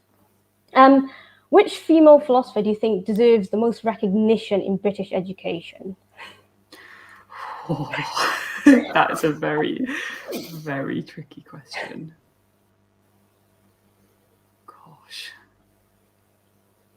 My immediate thought is Mary Wollstonecraft, but then my head goes to, I don't want it to just be because she wrote Vindication on the Rights of Women. I don't want it to just be about women. So I'd probably go for Susan Stebbing, who was, she founded a very famous philosophy journal called Analytic, I think. And she was a woman philosopher of science. And she was also very interested in public philosophy. So she has a series of Pelican books, which aimed to like help the general public be able to spot bad arguments. And it came out in the 50s. And she would be really useful to have in a British syllabus as like somebody training you when to spot when somebody's not like when somebody's like having a fallacy in their argument or whatever, or allowing you to think how to know how to think critically when you're arguing. So I think I'd go for her. She's also not in the book, and she's getting a bit more recognition now. But again, she was another woman who was very famous in her day, but maybe isn't as famous as she should be now. So I think she would be my choice, but that's such a hard question. So I'll change my mind as soon as I Yeah, I do. I knew it was a hard question. I mean, I didn't know it myself, which is why I asked you guys. So who would you? That is, I'm already going over my head now. I kind of feel like, I mean, I'm definitely biased on this one because I'm not a kind of philosopher by profession. I actually work in kind of public policy and in kind of issues related to ethics. So my personal favorite philosopher is Mary Warnock, who was a baroness and led a lot of government commissions, because I feel like she's a really good example, I think, to young people about how you can be a philosopher, but very much kind of in the world. And I think quite a lot of the issues that she looked into, so around things like IVF and also special needs education, other kind of things that do kind of affect people's lives. And I think the fact that it becomes a bit more tangible then, I think, could be quite a nice way to frame lots of different discussions. But then you also have people like Mary Midgley who talk really accessibly about how to understand philosophy, and there's just such a wide range. So yeah, ideally we teach as many as possible. Yeah, and I definitely, Mary Warnock, I think I'd agree. I think it has that practical element, because I think sometimes people think philosophy is very theory-based, but having that practical impact could inspire people as well. Yeah, brilliant. Thanks for that, because I know it's a hard question. So moving on to now the actual lives of these women. Starting with you, Rebecca, on your chapter of Hannah Arendt. Could you tell us about this philosopher and why you were inspired to write about this modern philosopher? Yeah, so my work is in the political theory of migration, specifically on refugee studies, and that's what my master's degree was in. So I'm sort of working at the intersection of these two disciplines, and Hannah Arendt is one of these people who comes up all the time in migration studies, particularly one chapter from The Origins of Totalitarianism and a short essay that she wrote called We Refugees. So she was somebody that I had already read a lot of, which, because our undergraduate in philosophy, we didn't really study any women philosophers at all. So she was the one that I knew the best. She had a sort of unbelievable life. So she was born at the beginning of the 20th century in modern day Hanover. She's a very intelligent young woman, read philosophy at university. And then when the Nazis came to power, she was arrested for collecting evidence of anti-Semitic material. She was Jewish, and she was part of an organization that was collecting evidence against the Nazis. So she was put in prison. She managed to escape by charming her guard, got out, escaped with her mother across the border to France, then was interned in a camp in southern France and managed to escape again during an unrest that she sort of organized in the camp with the other women that were trapped there. Then she escaped, I think it was to Portugal, and then she got an illegal visa to the US, which is where she really started doing her writing. While she's in France, she was part of this kind of who's who of European philosophy, and so she knew like Walter Benjamin, and she met her husband there. And when she arrived to the US, she didn't speak a word of English, and she got a job in a university, learned English very quickly, and then she started writing these unbelievable books. So The Human Condition, The Origins of Totalitarianism, On Revolution, On Violence. She's got a really huge canon of work. She's not very easy to categorize as a political theorist. So like I said, she doesn't like being called a philosopher because she thinks she can't be neutral about politics and that philosophy is a neutral enterprise. I disagree. I don't think philosophy is neutral. I agree. So yeah, I mean, she had this unbelievable life. There's a great book called The Three Escapes of Hannah Arendt, which is like an illustrated book about her life, which is really lovely. So yeah, I guess I also say in the book, I don't agree with her on a lot of stuff, but I think she might be the best person to disagree with because she would have liked it. She's a controversial person. She wrote a book called Eichmann in Jerusalem that was extremely controversial about 10 years before she died. She was known for being quite racist in some of her later essays, particularly when talking about desegregation of schools. So she has an essay called Reflections on Little Rock, which is, again, very controversial. She has bits of her work that people do engage with, and people are very critical of her and engage with her in that way. And I think she would have welcomed that. So yeah, she was an amazing woman. So I'm very happy to have written it about her. Definitely. I think she is an intellectual godhead in so many ways. Talking about her being controversial, kind of links to my next question. So in your book, you mentioned that she almost she has racist views. I guess in some ways you could have been justified if you left that part out. So why did you feel it necessary? And I know the other authors did it as well, to kind of mention that, no, she had these controversial and quite frankly racist views. Yeah, I just think part of the aim of the book is to get a more historically grounded philosophy, is to give us more information about the kinds of people that were doing philosophy, including women. And I don't think painting these women as unnuanced, sort of amazing people is the best way to do that. They were real, normal people, many of whom had bad ideas, as lots of philosophers do. I mean, most of your philosophy degree is engaging with people who had terrible ideas. So yeah, I feel like, I also thought it would have been disingenuous not to include it, because there's such a conversation about it going on now, and there are many Black philosophers working with Arendt's stuff, showing her sort of internally why she's wrong in what she argues in those two essays. So yeah, I think it's important not to create kind of false idols in philosophy. There are lots of people who I need to be careful with how I say this. There are some people in philosophy who kind of fall in love with one person and they really can't see past any of their flaws at all. So sometimes you get this with someone like Immanuel Kant, who is like an absolute mega racist. So I think I'm not one of those people. I'm very willing to accept that they have lots of flaws and that we should confront them head on. Yeah, I completely agree. I think what you've done, and I know a lot of the authors have done, you've kind of protected the philosopher queens from being reduced to the populist philosophers we often have. They're just that are just idolized. And instead you've kind of humanized their voices, and you've actually recognized the ignorance and the shortcomings. I don't know. When I kind of picked up the book, I just assumed that it's just going to be amazing things about everything they've done. But yeah, so you've humanized the voice, and I think that's so important today. Okay, so coming to you, Lisa. Your chapter was on Hypatia, if that's how it's pronounced. Yeah, can you tell us about Hypatia and what inspired you to write about this ancient philosopher? Yep. I used to say Hypatia, but I think there's a broad range of languages.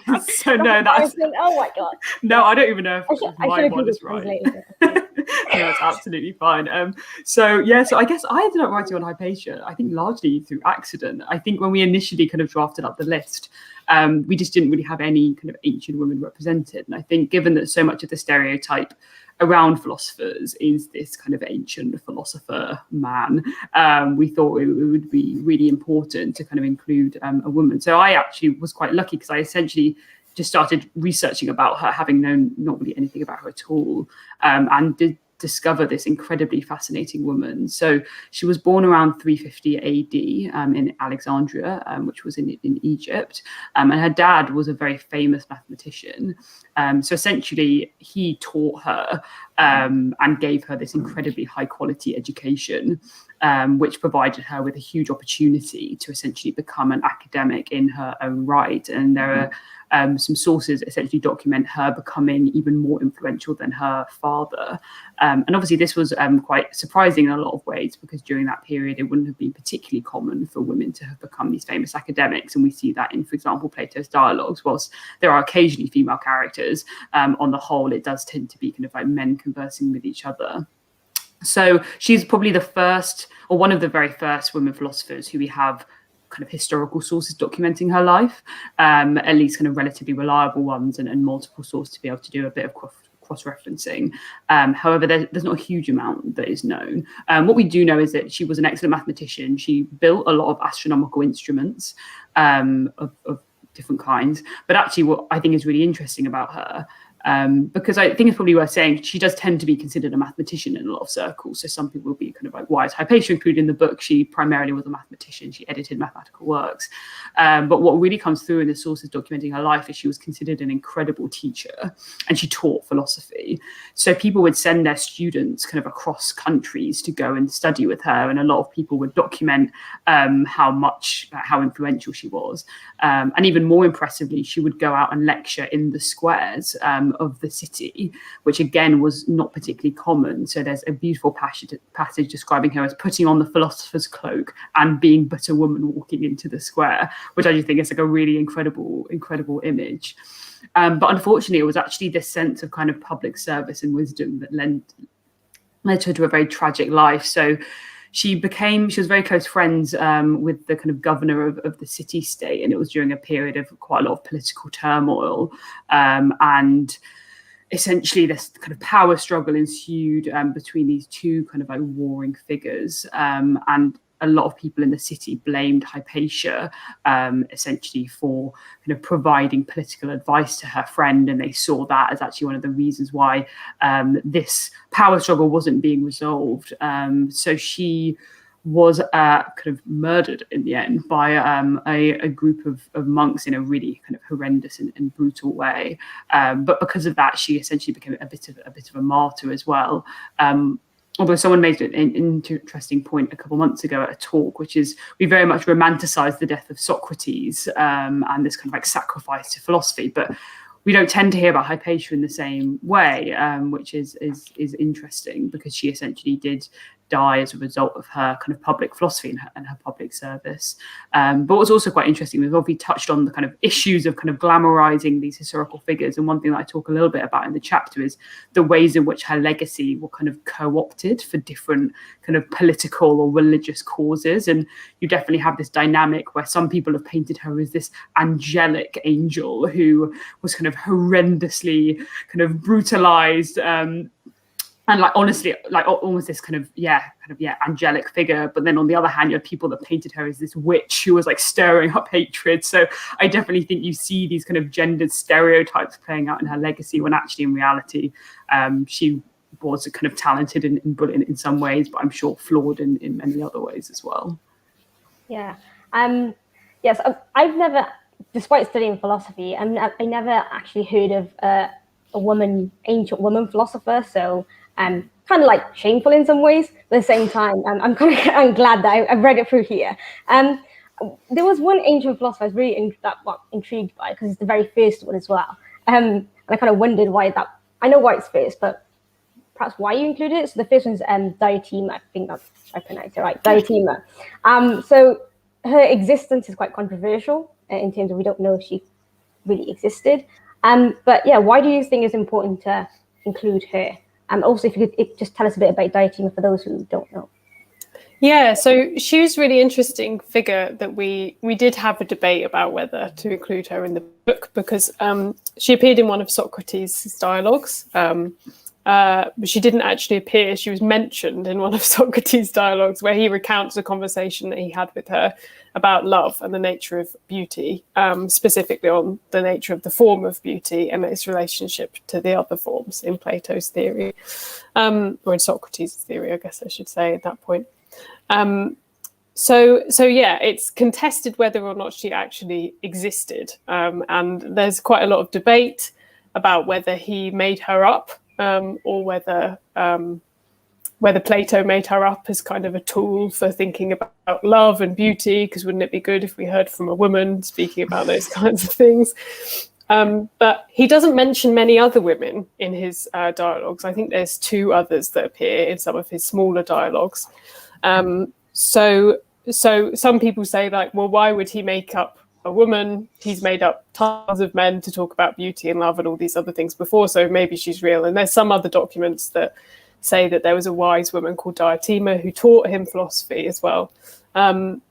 So yeah, we did have a discussion about whether to include her. I think something Lisa just said, most people think of the beginning of philosophy as Socrates. Whether or not there was actually a beginning of philosophy, I think is up for discussion. But I think it was important to show, like, look, even here, which we think of as just like the very stereotypical, like, boys in togas talking about philosophy, there were women here as well, even if they've been made up.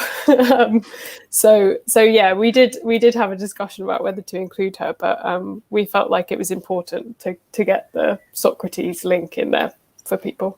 Yeah, definitely. I think particularly as Rebecca said, because so much of it is around the kind of narrative of philosophy, and a lot of the book is kind of trying to explore the narrative of philosophy. And as Rebecca said, that kind of initial kind of point where a lot of people feel like philosophy essentially was born. The idea that actually there was this woman who potentially did exist, but is never kind of considered within the discussions, is just, I think at the very least, it's just quite interesting to kind of make people aware of that fact. Yeah, brilliant. So beyond ancient history, we had this golden age of female philosophers that was mentioned in the book. It wasn't one of your chapters. It was Iris Murdoch, and she talks. I'm not sure if you guys remember. But it was a long time ago. Yeah, she talks about the golden age of female philosophers. Could you tell us a bit about that and what was going on and what names were coming out at that time? Yeah, so there was these 4 women who studied philosophy at Oxford during the Second World War. So, God, I need to wrap my brains now. So it was Iris Murdoch, Mary Midgley, Elizabeth Anscombe, and Philippa Foot. Yeah. So they studied philosophy together at Oxford. And I think what was quite interesting about that period is a lot of men were fighting in the war due to conscription. So they ended up in a relatively female-dominated kind of academic environment. And what was really interesting is all 4 of them went on to become incredibly interesting and influential philosophers in their own right, and they studied quite a broad range of different things. Some kind of straight after university, others like Mary Midgley actually only started writing philosophy much later in life, which I think is kind of interesting and inspiring in a different way. But I think it's both interesting, both because they all produced really interesting philosophical work. Like, not many people know, but Philippa Foot was the person that actually originated the trolley problem, which is now one of probably like the most familiar thought experiments in all of philosophy.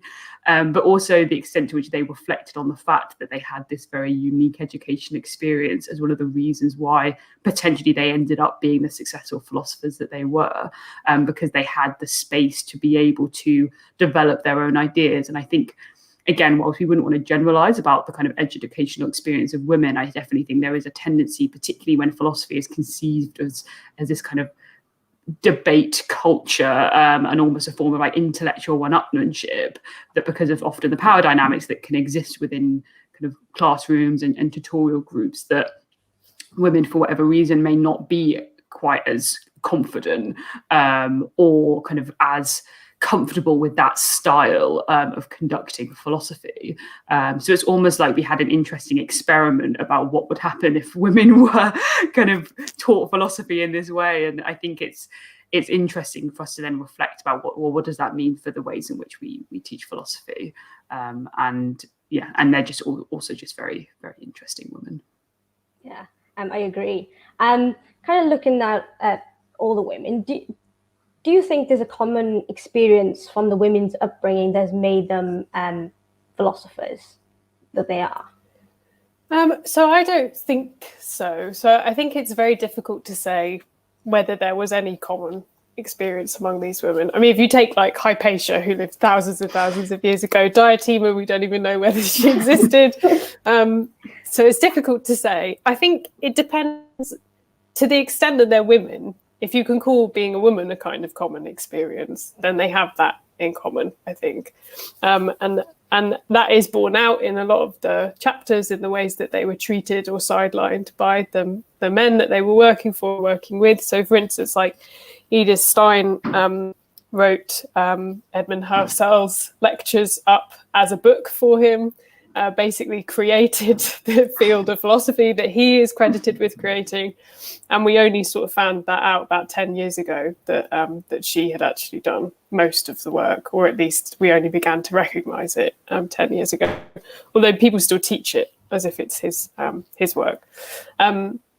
So I think there's this sense of like maybe shared experience of being alienated from academia, from the kinds of traditional institutions of power.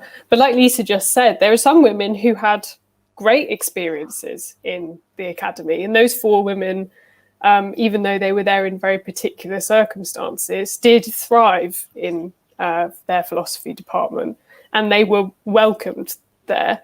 So even though they had experiences that even women in philosophy today still have these kinds of experiences, there are women who have a great time in philosophy. So yeah, but I think it's very difficult to draw a link between all of them.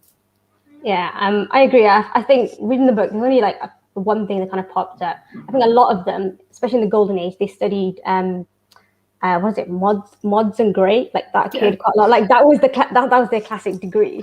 That's one thing I picked up. Okay, so yeah, so which female philosopher do you think really ruffled the feathers in society, like in thought or practice? Oh, excellent question. I feel like the obvious one that springs to mind is probably Angela Davis, because she essentially, in like living out her philosophical views, she was kind of arrested and put in prison, and was actually kind of considered the kind of, I guess, like figurehead of a movement that a lot of people found incredibly kind of threatening and disruptive for societal order. So I think I don't really like the word radical, but I guess in terms of her philosophy and her work, but I think she also then really suffered from that in terms of the academy. And obviously one of the big things at the moment is this idea of cancel culture, but she was fired for her essentially a kind of like philosophical beliefs. So I think she's probably an example of someone that really kind of like wanted to live out her philosophical beliefs, and did so in a way that was not too concerned about how that would affect the mainstream, and actually kind of like suffered personally quite a lot for those sacrifices, which I just also think just makes her a really interesting figure when you compare it to, again, some of the more kind of traditional figures that we see within philosophy. Rebecca, what do you think? I mean, I immediately just think of Hannah Arendt and how many people she made angry. So she did get, after she wrote this book, Eichmann in Jerusalem, she got a lot of hate mail for that, in particular from other Jewish people who thought that the book was blaming Jews for their own sort of destruction. And so I think if you take ruffling feathers in that sense, she's definitely the most controversial person that I can think of. But I think it's also quite interesting because on the one hand, you have these women that kind of did kind of like challenge the status quo, and they were kind of criticized for that. But on the other hand, you have philosophers like Ban Zhao, who was an ancient Chinese philosopher, and actually quite a lot of her philosophical work was around kind of how to advise women within a patriarchal society of how to essentially kind of survive, and what are the kind of mechanisms and methods that they need to be able to kind of embody and inhibit to be able to do that. However, she was criticized because that was essentially partly around kind of obedience and subservience, which other people kind of questioned and viewed that as actually kind of buying into that culture. So I think I saw someone mention a good kind of comment in the chat about kind of whether we hold women to a higher standard. And whilst I wouldn't want to kind of generalize about the history of philosophy, I do think there is a tendency where kind of women having views is considered, in a sense, kind of controversial or something that can kind of frustrate people. And whether that's kind of maintaining the status quo or going against it, I think there are probably risks from both sides. Yeah, I think all the women philosophers in some ways challenge the status quo. So I think there's something to take from all of them in that sense. So I got a nice question now. Here's my one.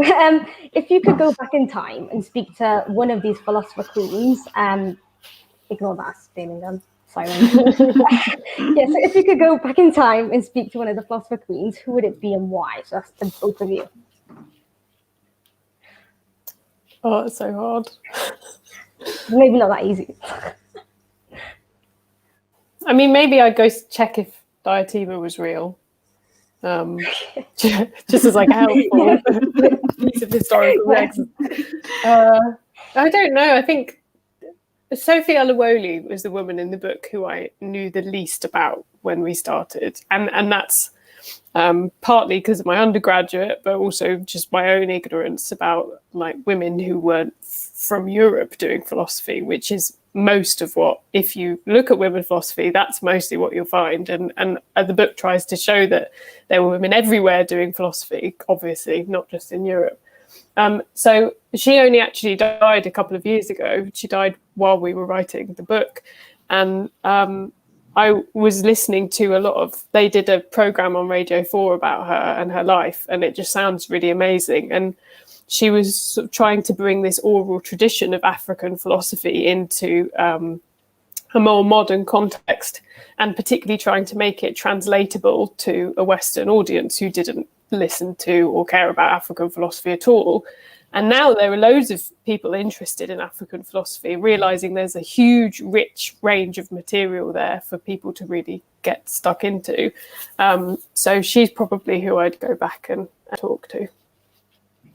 Amazing. Yeah, I think that's a very good shout from Rebecca. We were very lucky, actually, that one of the women in the book, Anita L. Allen, who was both the subject of a chapter and wrote a chapter, we've been lucky enough to chat with now on multiple occasions. So that was actually a very special experience, being able to kind of converse with one of our philosopher queens kind of in real life. Yeah, that's quite amazing. Okay, I'm not sure if you have any questions in the chat. I think kind of touched on that. Do we hold women to a higher standard? Generally, I wonder, we might be willing to overlook transgressions. Do we hold them to a higher standard? I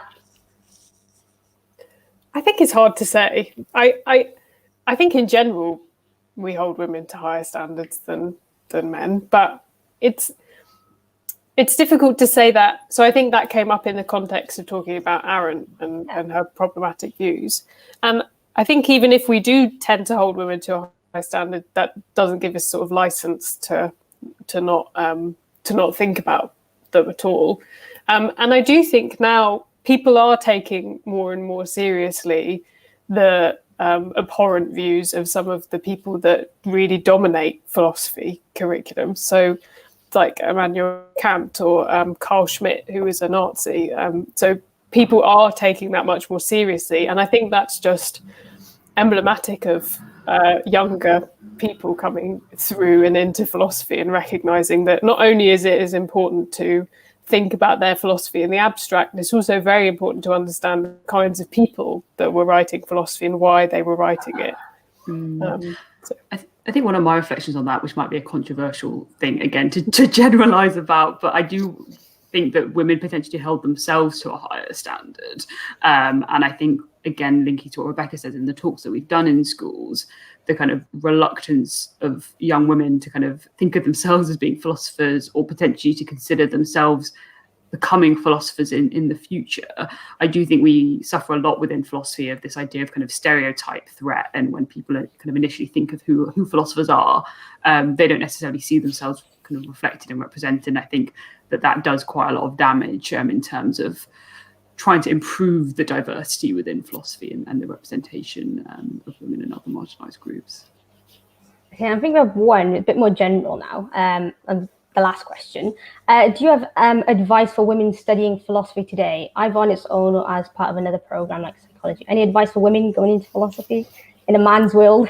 So I think as hard as it is, I really love my philosophy degree, and I badmouth it a lot in interviews. But even though I didn't learn about very many women, I did learn about other amazing things. And there are lots of women doing philosophy with you at undergraduate level. So all my friends in philosophy were women, and it was amazing to be surrounded by a group of very critically minded, loud women who wanted to have arguments with the boys in their seminars and stuff like that. So I would say it's great as my first thing.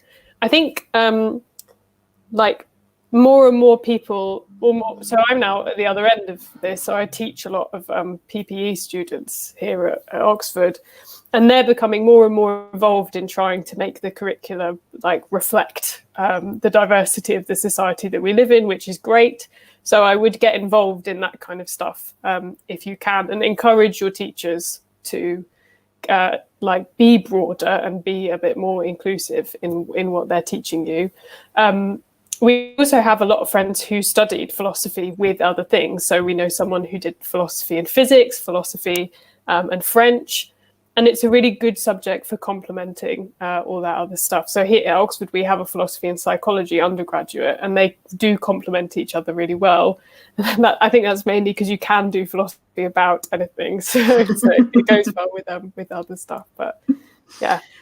Yeah, I definitely agree with that. I think another thing that I would say, which is something that I think is quite interesting, is I definitely think that there's this kind of sense that philosophy has to be like a solitary exercise, and it's quite individualistic. But I think one thing that's also is changing, and I'd really recommend people studying now, is philosophy can be collaborative. So whether that's kind of through kind of discussion groups or through study groups, like whether it's kind of whether there's like a philosophy society, or even if it's just having a couple of friends on your course who you can meet to just kind of either discuss your work or just kind of your general experiences. I think that can be really helpful. One of my regrets, I think, looking back to undergrad, is kind of not trying to develop better relationships with some of my course mates, and trying to view philosophy less as a thing that I had to do by myself in my room, sitting in my philosopher's armchair, and thinking a bit more about the discursive aspect of it, and the kind of building relationship aspects of it, because I think that can also give you a bit of a sense of solidarity with some of your classmates. Yeah, I completely agree. That's amazing. Okay, so our time is pretty much up now, so we'll draw close to the interview. Before we do finish, I just want to say a massive thank you to Rebecca and Lisa for joining. I tried not to fangirl as much as I could, so I forget this now. Yes, as a teacher and a female and someone who loves philosophy, thank you so much for raising these voices. I really enjoyed reading this book on my commute to work. So thank you so much. Yeah, thank you so much, Ruby, and obviously thank you everyone for the great work that you guys are doing. Okay, thank you. So that brings Teach Me Icons round 3 to a close. Please keep an eye out for our next one before the end of the year, and then we've got a couple of ideas up our sleeves for shorter webinars, about half-an-hour interviews with people. So a lot of exciting things coming out from the Teach Me RSIcons world, but also from the whole Teach Me Icons world entirely. We've got our new leadership conference coming up, all subjects. If you are someone who wears many curriculum hats, there are other conferences there for you too. Thank you so much for your time on a very busy Saturday, and remember to sign up for the recordings through Big Marker. Thank you very much. Thank you, everyone.